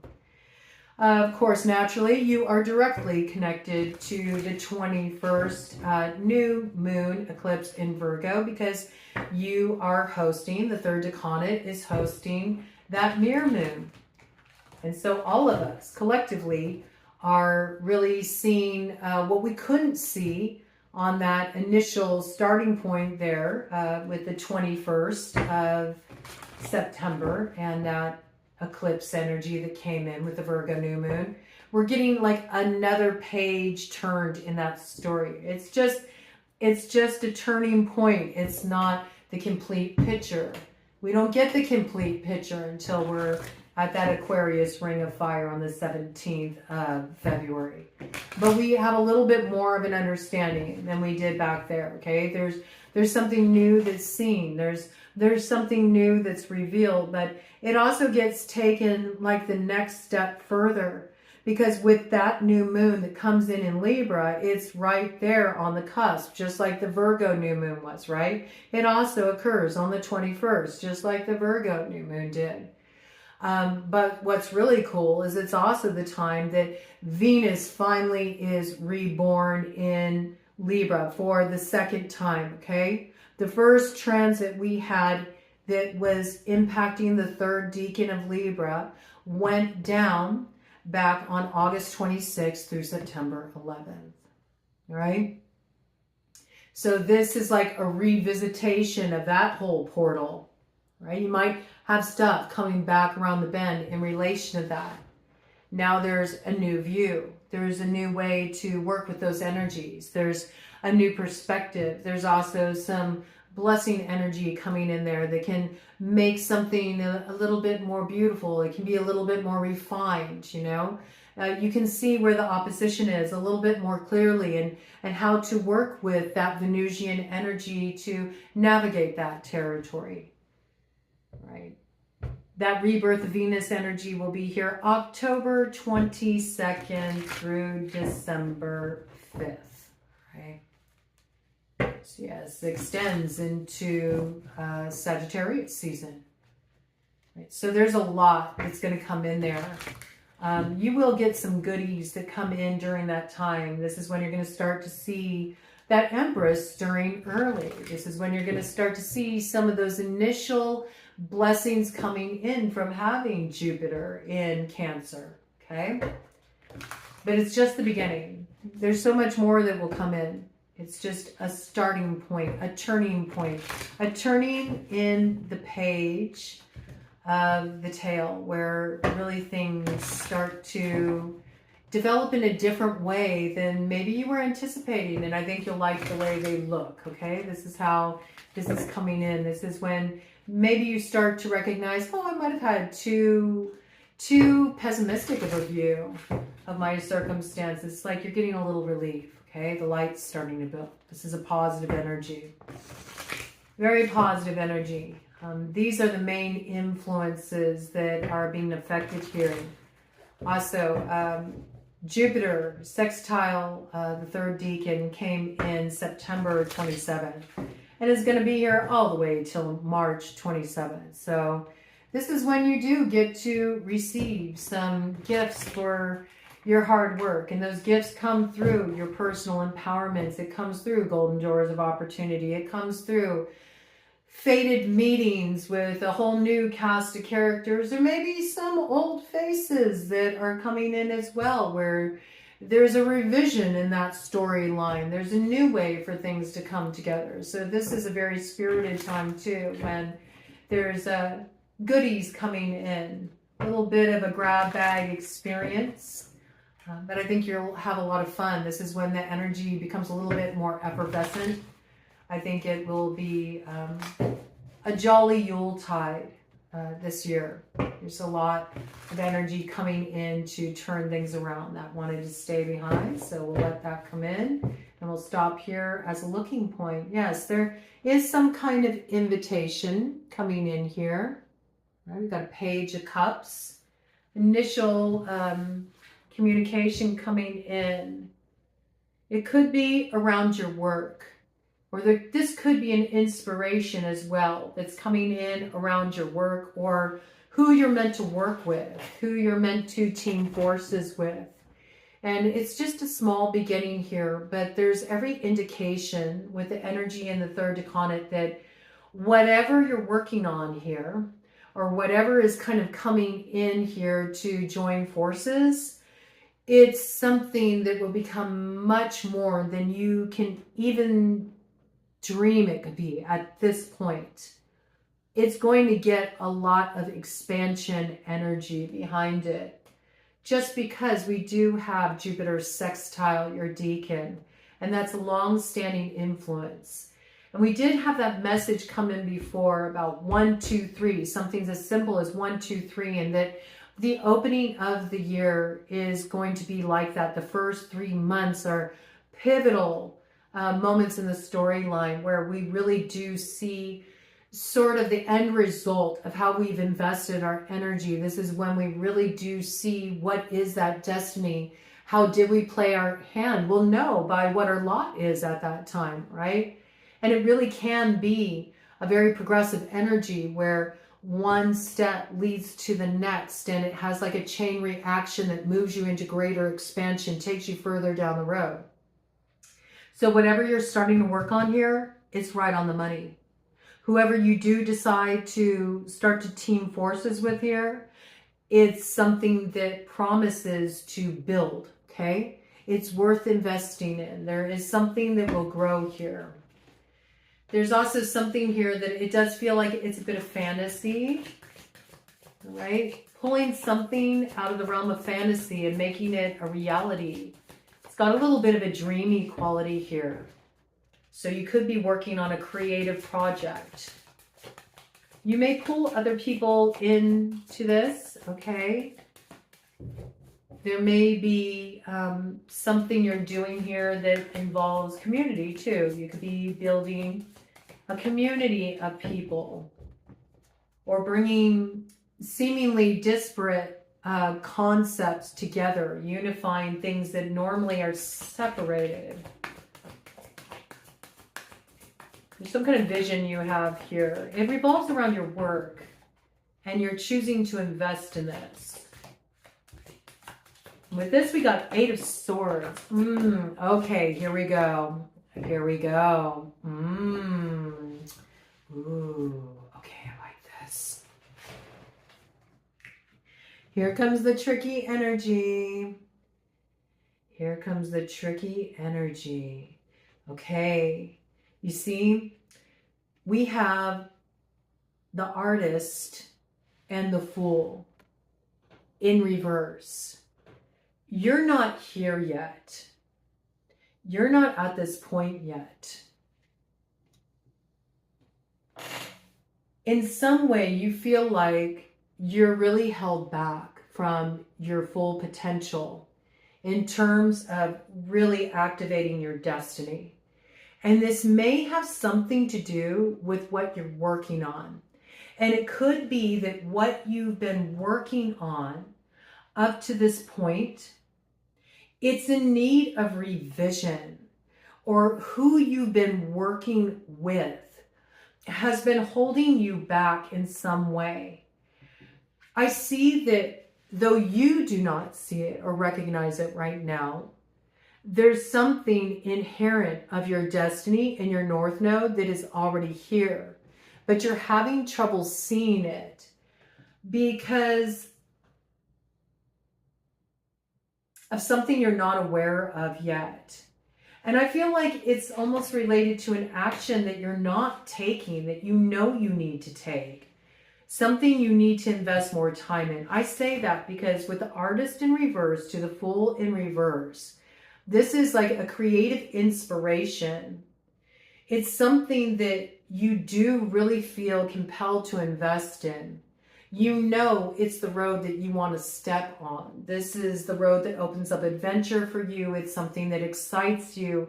It brings new energy in. It's a fresh opening here, a brand new vista, but you're not acting on it. You have not fully acted on it. So this is what's waiting. And it's interesting because that Page of Cups came, right? It's like the invitation's here, but you haven't impregnated it yet, remember, by bringing that wand into the cup. You haven't actually fertilized that moment yet. This is what you're in the process of doing, though, because we do have Temperance here, Sagittarian energy. There might be something that you're holding off on in relation to this, because there could be something you need to free yourself from in relation to your work, or who you're working with, or a way you're working that's not fulfilling to you, that needs to be adjusted before you can really give yourself over to this. I feel like it's really a matter of getting out of your head around it, okay? I feel like this is what it is. It's like telling yourself, but I need to do this and I need to do that, because if I don't do that, then this is going to happen. It's like excuses. You're holding yourself back with excuses when what you really need to do is make time for whatever this is and get to it. You need to do the work. Do the work that actually really inspires you, that awakens the artist in you. Don't let this part of you remain hidden because it feels like it's a little too footloose and fancy free, or maybe it's too outside of the box. Like you may really appear like you're going really rogue, or you're doing something that is a bit risky. Some people may feel it's foolish. This to me feels like it could be a part of you that's cloaked because there's too much concern about outside perspective. Will people get it? Will people be on board with it? Will people support it? And if I don't do this, or I don't show up in this way, then is it going to be well received? Or is that really going to cost me? Is it foolish for me to go? And it's like being too much up in the head and not moving enough with the flow of the inspiration. Whereas if you turn this energy around and you make time for this, you free yourself up from what bores you, what is stagnating, what's limiting you and holding you back because it doesn't excite you and awaken and stir the artist in you or the adventurer in you. It doesn't feed your creativity, okay? I mean, look, she's even looking off in the distance at the tree, at the legacy, at what wants to be rooted here. It's like you've had your roots. You've been in the underworld. This is about getting the wings. It's about taking the energy up into the branches that reach up into the air, into the ether, to really allow yourself to draw down this inspiration and root it in material reality. This is what's waiting for it to be rooted, for the work to be rooted in the pentacles, through taking the action, through marking out time for this, through no longer holding yourself back because of all of these ideas about how other people will perceive this, or whether or not it pays off. The calling is there. It needs to be answered, because once you do, this is what really does grow that tree, you see? It just hasn't happened yet. It hasn't happened yet. You haven't planted that branch that grows into the giving tree. Right? So there is a path opening up here. I do see it coming through. You will alchemize this with Temperance. There's also an opportunity coming in here that will make it very clear that yes, it's time. I need to invest in this. I'm ready to go all the way in with this. My palm's itching with that. It's a fortuitous happening. There's something that's received here that makes it clear that it's time. It comes in divine timing, but this will be alchemized. Where you felt really held back, where you felt like what you were pouring into your life, all the work you've been doing. And I don't just mean practically, like with your work, what you do as an occupation to earn your bread, but I'm also talking about all the work you've done on yourself and all the work you've done in your relationships and all the other work you've done. Like, does it ever pay off? Like, I've invested a lot of energy. I've spent all this time dancing with the devil in the underworld with this Pluto stuff. Like, when do I get to the light building phase? You don't see it coming. It's coming very soon. What do we got here? Yeah, there's that Eight of Swords. Okay, that was that crossing energy we already looked at. That was the work. Yeah, it's interesting. It's interesting. So we got Temperance here. I want to see what's coming in relation to this. Oh, this stayed back. See, it's a temporary pause here. The doorway of opportunity will come, but there's a particular key you need to open this door. It's not here yet. There's like a little delay in this. Don't mistake delays as inevitabilities, okay? You're being held back for a reason at this time. There's something that you need to see here. And there's also an investment you need to make by actually taking action on this, for this to bear fruit. You need to clear the blocks, okay? It's like you're blocking yourself. You don't see that. With the Two of Swords, you're blocking yourself. You'll cut yourself free soon enough. You're doing like some last stages of South Node work there. That's what I see. You're about to break the circle of something, some karmic cycle. It's kind of like kept you in a loop. And then you'll get the key you need to open this door. It comes through in divine timing. That's when you'll take the action. You'll act on this inspiration. And this is when you really do root this work that you're meant to do. It's directly connected to your North Node. All right, let's get some more details here. Tell me more about this Temperance.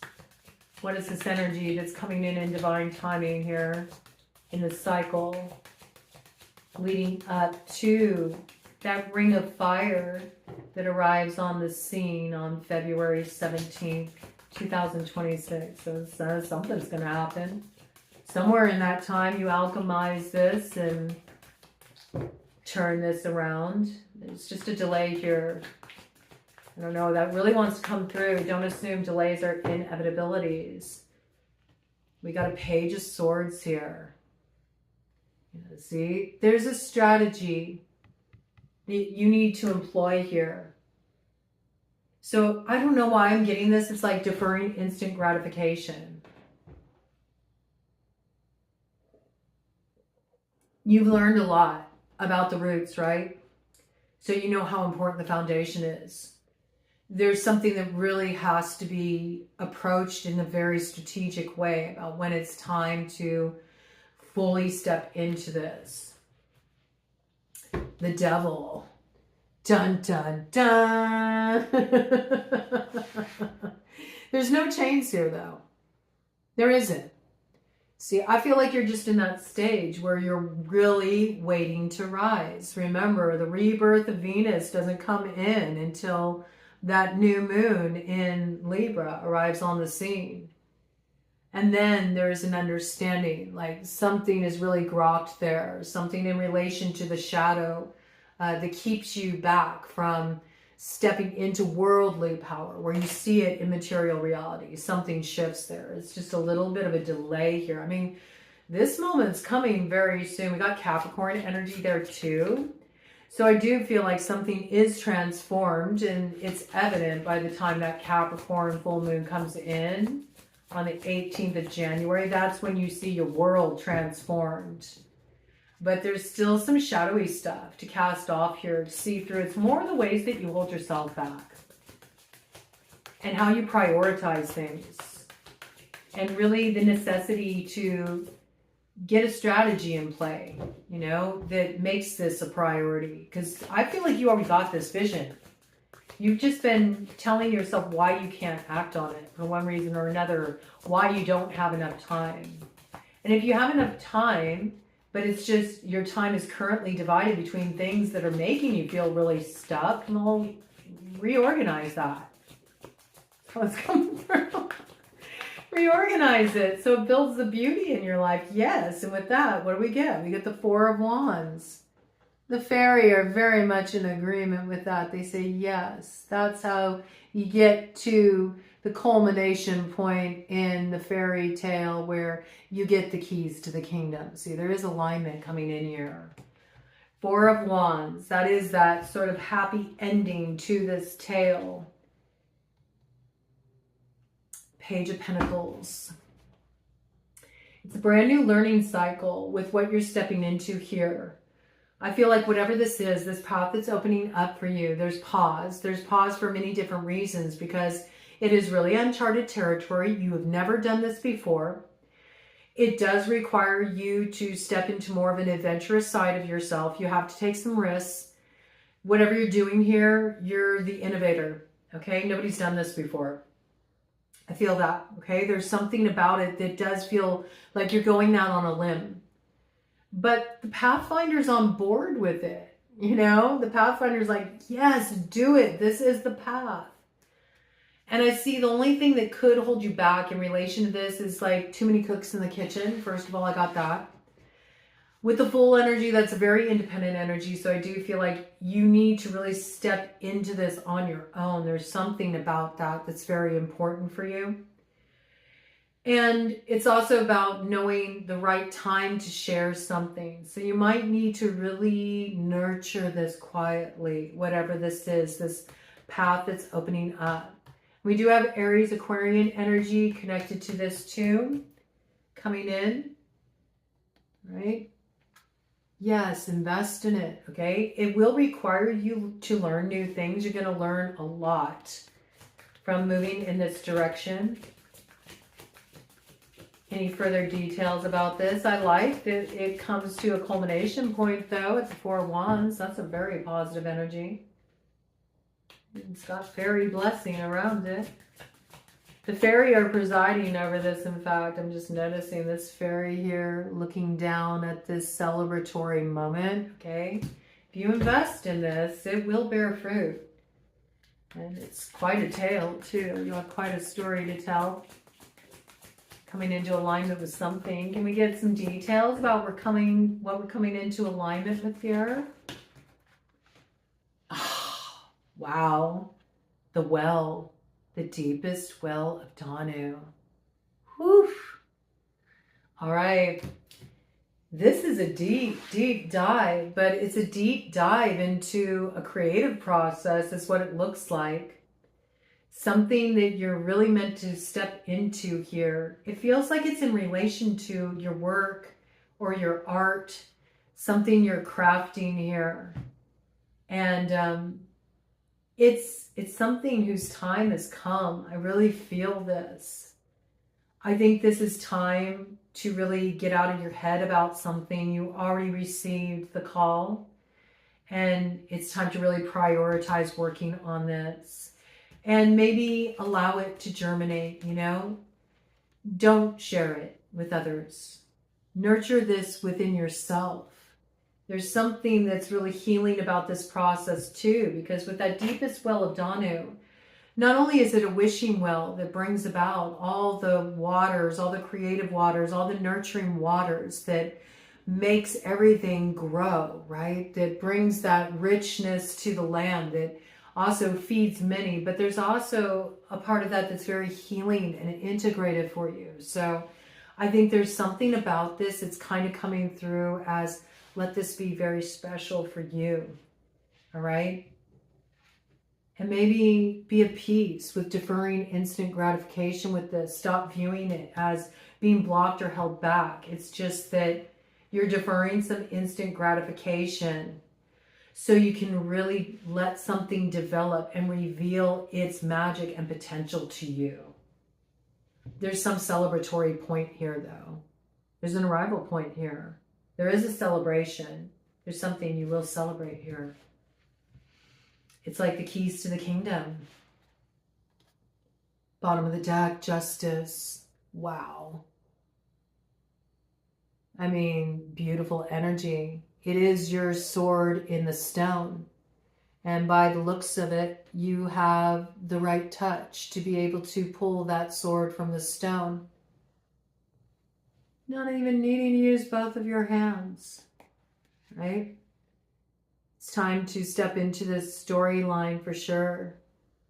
I like this energy here. There's like a little playful sort of, look at this little kind of like impish energy hanging out with you here. And then you also have the owl here. So there's a lot of magic and wisdom you're carrying forward with you. It really evokes that Athena energy that came in the second Decanate. And you're in a process where you're like balancing the scales here. And you know when you need to dip into your shadow a little bit. And you know when you need to bring it back into the light. This is good. This is good energy, justice, it's balance.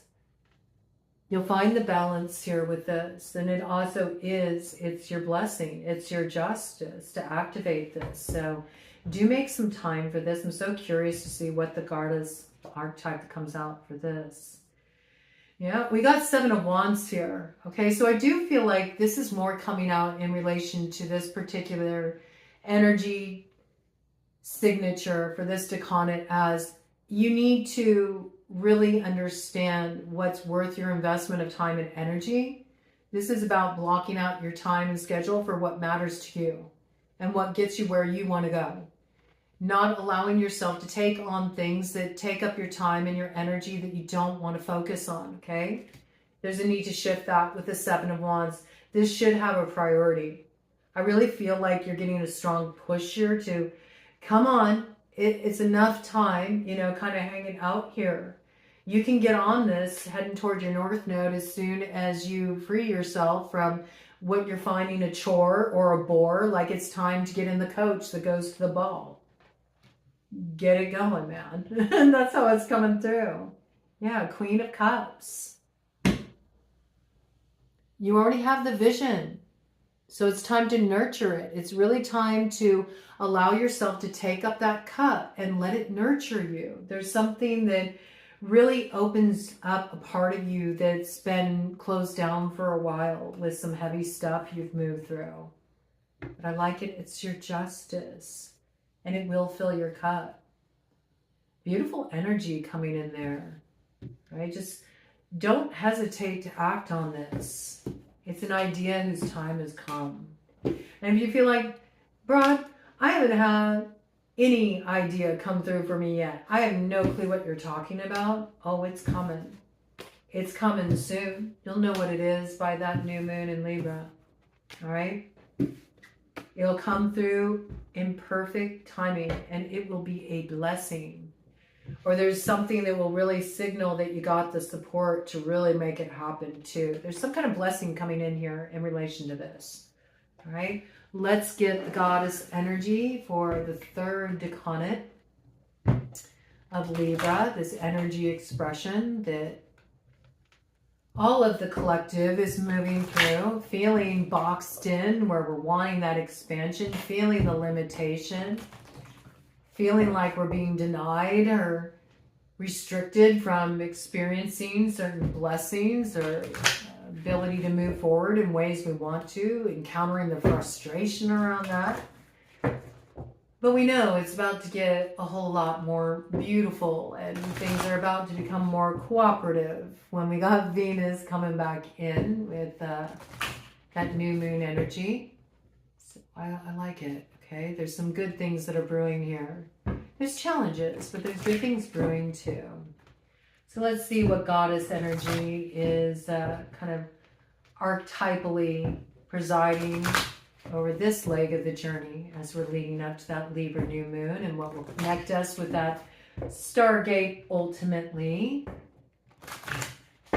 in Aquarius on 17th of February 2026. Bottom of the deck, Artemis. Wow. Okay, it's really mirroring the energy that came in earlier. See that ram hanging out back there. So yes, it is that full moon energy too, that does mirror back to what will come to fruition with the Capricorn full moon on the 18th. And what you couldn't see back there, you will see clearly. Like, you're going to get your fire. You're going to know exactly where you need to set your sights and the action you need to take. You also have a guardian here. Could be an Aries. Okay, there could be somebody who is here supporting you. They understand your vision. Just to see that ram energy back there. Also, I feel like you do have a certain strength and fortitude here. And you have the fire you need to make this happen. And it says, you and your loved ones are safe and spiritually protected. So I like this. You may face opposition. It's not going to touch you, though. You do have a guardian here that's watching over you, because I feel like you're really meant to activate this, whatever this is, okay? Whatever this inspiration is, you're meant to activate it. So if you've been worried about that, opposition you've been dealing with, or outside forces being problematic, that's being moved out of the way. And with this, wow, okay, we have Mawu, Mother Earth. So there is this piece about global consciousness as well, and about the environment and nature and reconnection. And there may be something about your vision that's coming in for you that really has you holding a piece of this. It's something that's going to contribute to the global movement, not just a transformation in your own life. I mean, truly during this time, all of us are being called to step into the greatest version of ourselves. That protagonist that we were born to be, the one who takes charge of the story of our life, and we author it in such a way that it leaves something of lasting value behind. So it says here that you are called upon to help with environmentalism. So there's something you're doing here, there's something that's being activated for you that will really change the landscape of how you move forward in your life.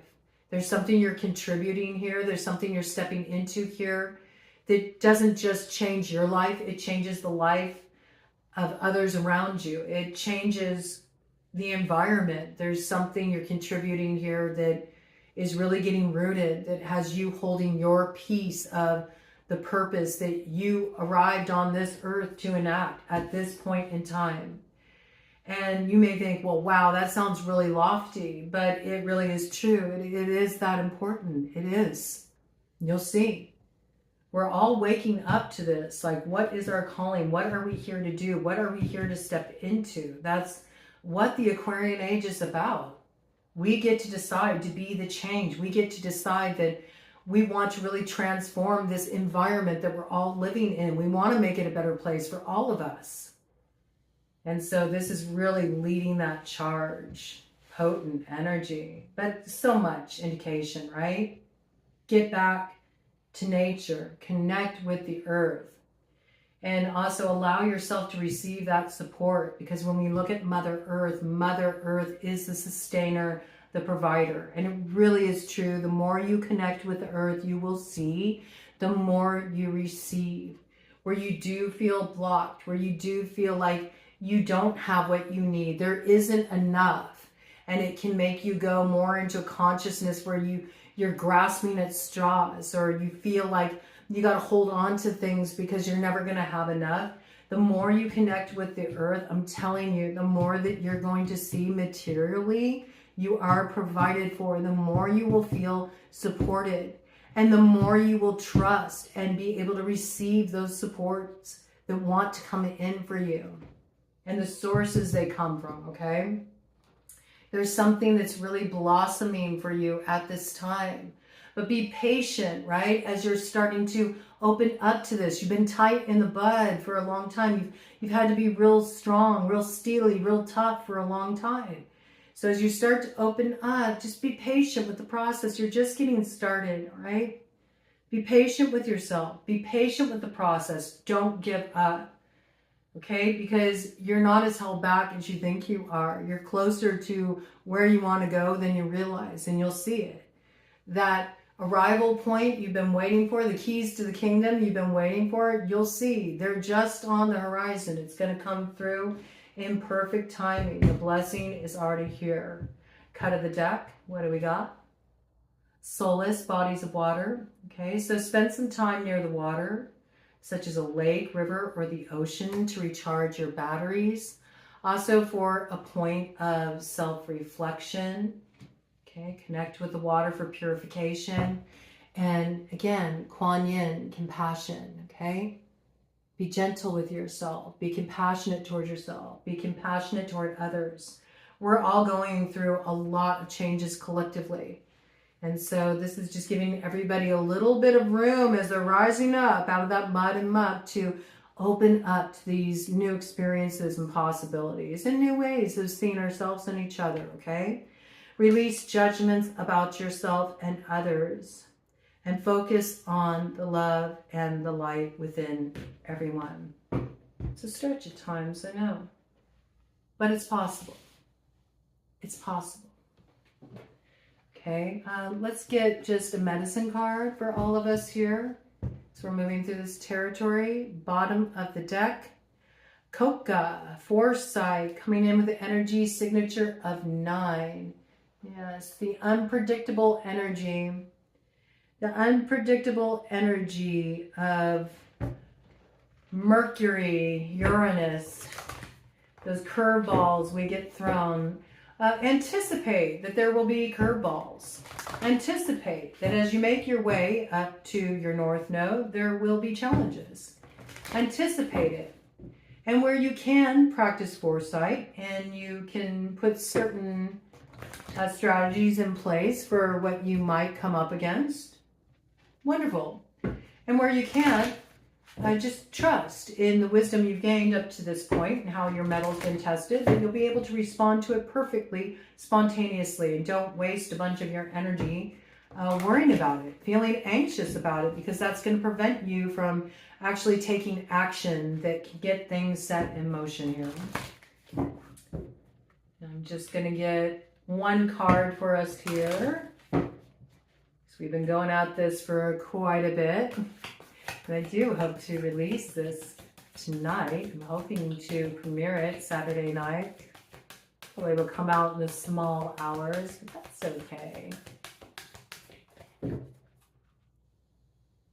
Any medicine we need to carry forward with us? Any magic we need to put in our back pocket as we navigate the territory ahead? What is the medicine we're meant to work with? What is it that we are coming into here? Again, something we need to retrieve. Something we don't see. Ooh. I mean, there's a guardian here.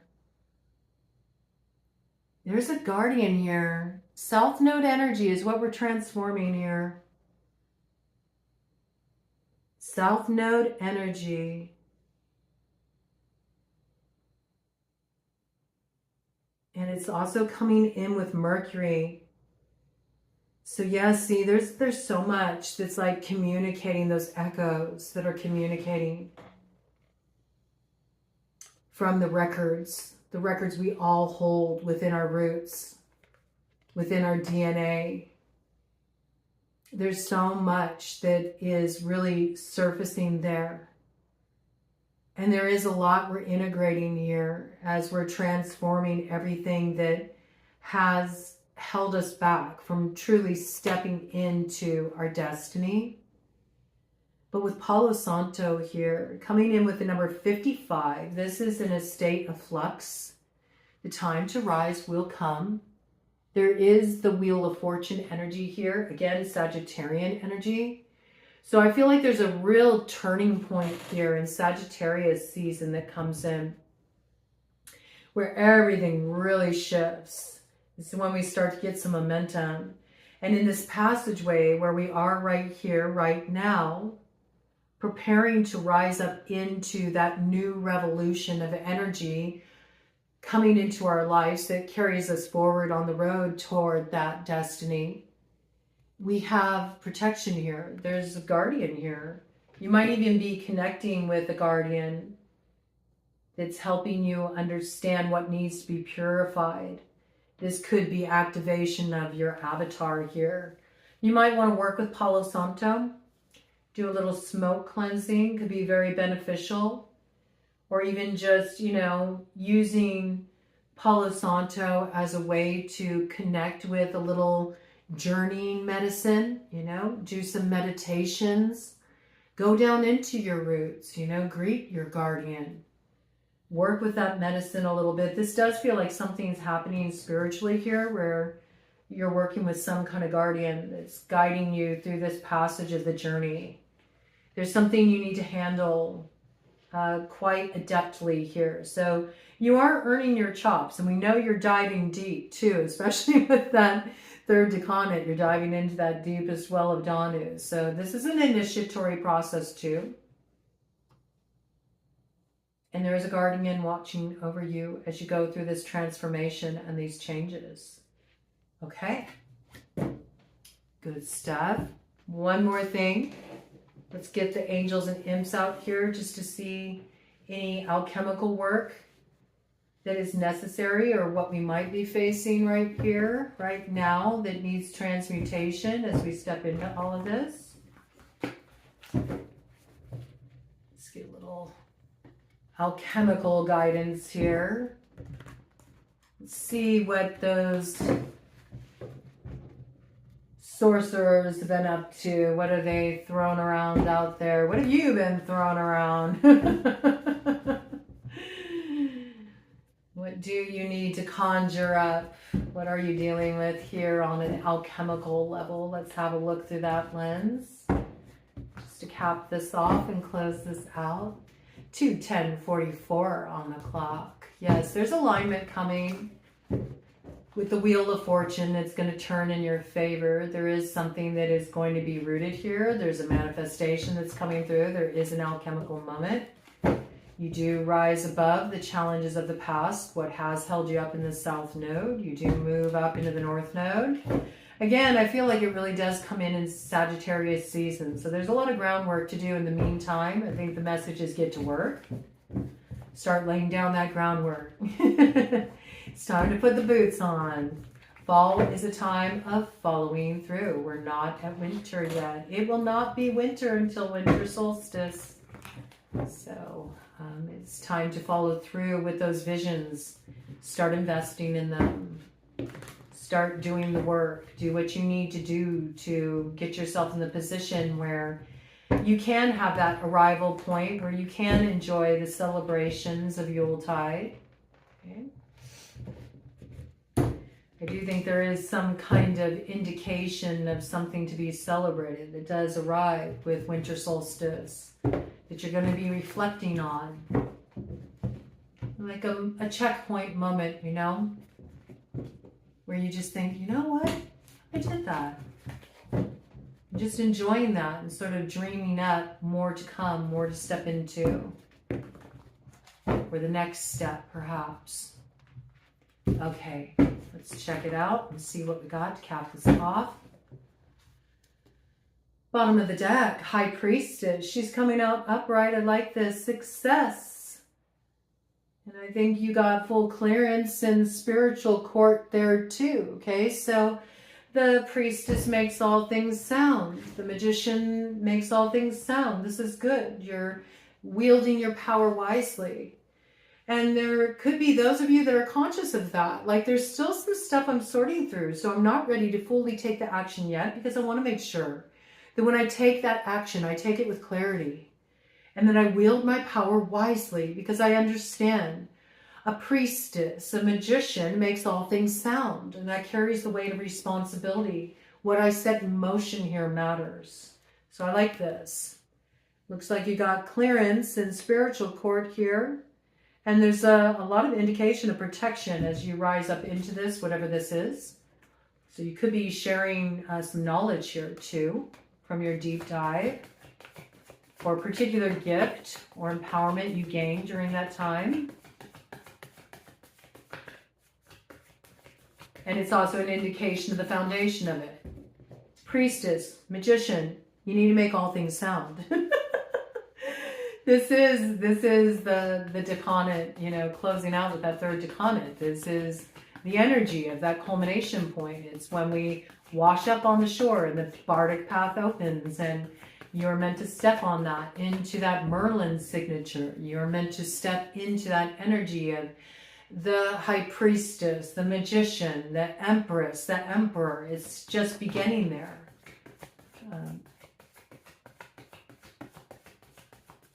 So lay down the foundation for it, because you can't really step into that if you have not made all things sound. And that does begin with your environment. So there could be a clue there too. Begin with your immediate environment, your physical body, your home environment, your work environment, your social circle. Yeah, I like that. That turns that 5 of Pentacles upside down, just as I said that. Okay, so yes, that is where the work needs to be done. And there's some kind of flow that opens up when you do that. Page of Pentacles. Opening up to a new learning cycle as well. You need to have loyalty to this path. You need to have an allegiance to this path in this course of study you're about to step on. And there's others that will follow you down this path as well with this work that you do. 8 of Pentacles coming in here with the Page of Pentacles. Brand new learning cycle. And there are people that you will connect with along the way. There's new characters who will come onto this path. There's also reconciliation with some as well. So open yourself up to this experience. Whatever you're working on here in relation to your work, you got intellectual talent. This is worthy of your investment, even if it does require you to kind of go out on a limb and take a leadership role, be the initiator, be the first to do this. And you might feel like that's a lot to step into. You're meant to step up into this, okay? Also, it's like a banner moment for you. I really feel this is what elevates you. And there is something that you're sharing here. It provides knowledge. It gives something to others. And it is related to the experiences that you've been through. But this is you coming out of a lack consciousness. This is you coming out of lack once you really invest in this and you are loyal to this path and you start to dedicate yourself to it. I see one of your big problems right now is you're really impatient and you want to know how everything's going to turn out, and you want to know what you can't see right now, and you want all the secrets to be revealed to you. And you want more people to know about what you're cultivating here. Like you feel like you're not getting that acknowledgement, that recognition, or people don't see the value of what you're offering, whatever you're offering here. That will change. Be patient, okay? It comes in time. You got to have more patience here. There's a lot that you're learning here, cultivating here. That's what I see. But it moves you into a position of worldly empowerment. There's the devil again, okay? It's that Capricorn energy that comes in with that full moon on the 18th of January in 2026. If you go quicker than you're ready to go, if you just sort of like rush into this without knowing certain things that you're currently not aware of that will be revealed to you at the appropriate time, it could make you worse off than ever before. You could also be too quick in your desire to progress before it's time to accept certain offers that could become real binding agreements that won't work out for you in the end. And it could actually sacrifice this like baby here that you're ready to give birth to, this brilliant idea, this inspiration, this path that is part of your purpose. And so you're kind of like being held up here for your own good. It's like I feel like there's a guardian here that's almost like cloaking your energy, because if you were to get this traction before you have overcome certain perceived limitations in yourself, or before you come into certain knowledge or information you need to have, it could be the thing that really shoots you in the foot. And that's why you're being held back. So where you do feel like you're not getting where you want to go on your timeline, understand that this is for your protection. It's for your protection. The elevation of the soul will come once you have the revelation of certain mysteries or certain things you aren't aware of yet. But you will know in time. You will know in time. It's not time for you to have access to that yet. This is the trust fall portion where you have to really give yourself over to the experience. It's like, be loyal to the path of heart. That's what it's about. Get on the path. You have to be loyal to it, even though you don't see the proof. Where's your trust fall if you have to have all the proof before you step onto it? Come on, man. You have to alchemize the places inside of you that are distrustful, that are afraid, that are blocked off, that, you know, are disloyal to the truth of your own inspiration and what you feel called to do here. Any further details here? Yeah, be aware of the cost of progress before it's time. Be aware of the cost of instant gratification. Give this time. Give this time to develop. I do feel like there's like some point that comes in that's like a little crowning jewel that arrives with Sagittarius season, sometime in Sagittarius season. All right? Probably before Venus is complete with that transit. So I would say by December 5th. And Two of Wands, then you'll see the way through. But up till then, here comes Apophis.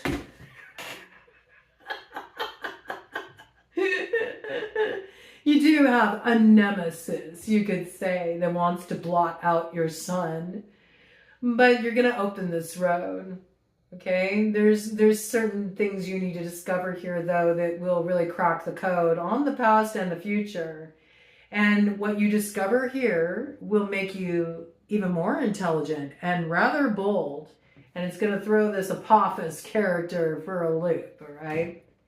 This is Epos, not Apophis, but it's an old bit here, man. It's come out on the channel before. This character's been around for a while. This character's been around since the dawn of time, trying to blot out the sun and hasn't been successful yet, so I think you'll do just fine, all right? It does indicate the road's going to open, but you need to wait for this information to come to you, all right? Right now, you're being cloaked, you're being protected by a spirit guardian, it seems.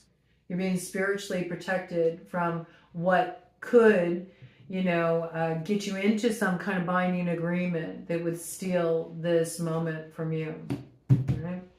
But it will not be successful. The road opens and you get what you need to take an intelligent, bold action. All right, cut of the deck to cap this off. Ace of Swords. And then what tried to steal your fortune will be cast off into the sea to go through its own transformation. The griffin will have to be released from the clutches of the greedy wizard that sent it in to take a treasure that wasn't theirs. There's a lot of kind of inflammatory energy that you are navigating here. There's a lot of passions that are stirred up, but passion can be something that is quite lusty and enticing, but it can also quickly turn to rage, okay? So there is a little bit of this energy out here that is needing tempering. There's activated forces out there that are feeling a little bit greedy because they feel like they're losing control, and that is going to be activated more as we're moving through this territory because we're needing to embrace the flow. We're needing to embrace letting go. We have to do the trust fall. And so as people start to realize that they don't have the control they used to have, that's when things can become more inflammatory. You can't worry about that, though. You have to continue to tend your own fire. Make sure you're holding it in balance. Make sure you're using it to temper you. That's what gives you this Ace of Swords. He is a fiery sword. Mastering it internally. Internal calm, equanimity, focus. You are the balancing point between the polarities.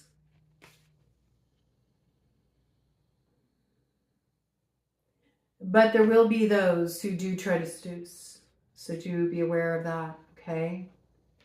This is territory that you'll have to navigate through a little bit. there are people that will try to get close to you to gain an advantage.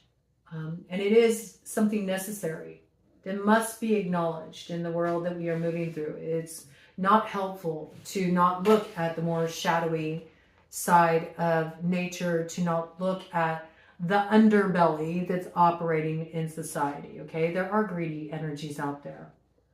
There are energies that would like a shortcut. They want instant gratification. And they could make something seem very enticing, or like you should sign on for this, and you need to hold off. Because it's actually the very thing in your desire to progress. If they play on that part of you and you take the bait because you want that instant gratification, or you want that worldly acquisition, it's sacrificing your purpose, the very thing that you're meant to nurture and grow here. So do be aware of that. And on the other side here, back where we began, 8 of Swords, okay? So this is something we collectively really need to have a look at here. This is a time of truth and justice. It's also a time when we are being held back. It's to our advantage because we're getting protection from those who would steal our fortune. That's what it says.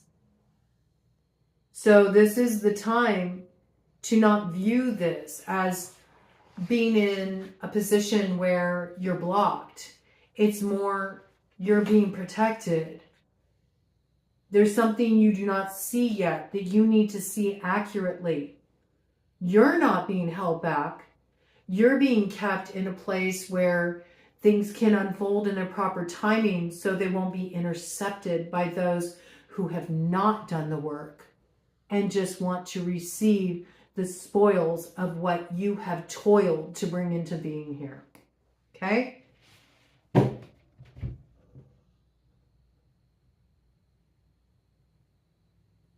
don't know why I feel like doing this. Let me take out one random card here. What will the end result be? Ace of Cups. Ace of Cups. So you are going to receive this. You are going to receive your moment of rejuvenation. You are going to obtain everything you need. All that you need to have longevity on this road that you're going to set foot on. You just have to wait for it to come in. This is not something that you can acquire from anyone else. It pours into you. And this moment is up ahead. It's something that's already been decreed. So, address your environment where you can. Connect with nature. Trust your wisdom. Buy yourself some time when you need to. When something really feels off, trust that. Defer instant gratification for the sake of staying true to your vision and true to your purpose. If you do not know what your purpose is yet, or you do not have the vision yet, trust it is coming soon.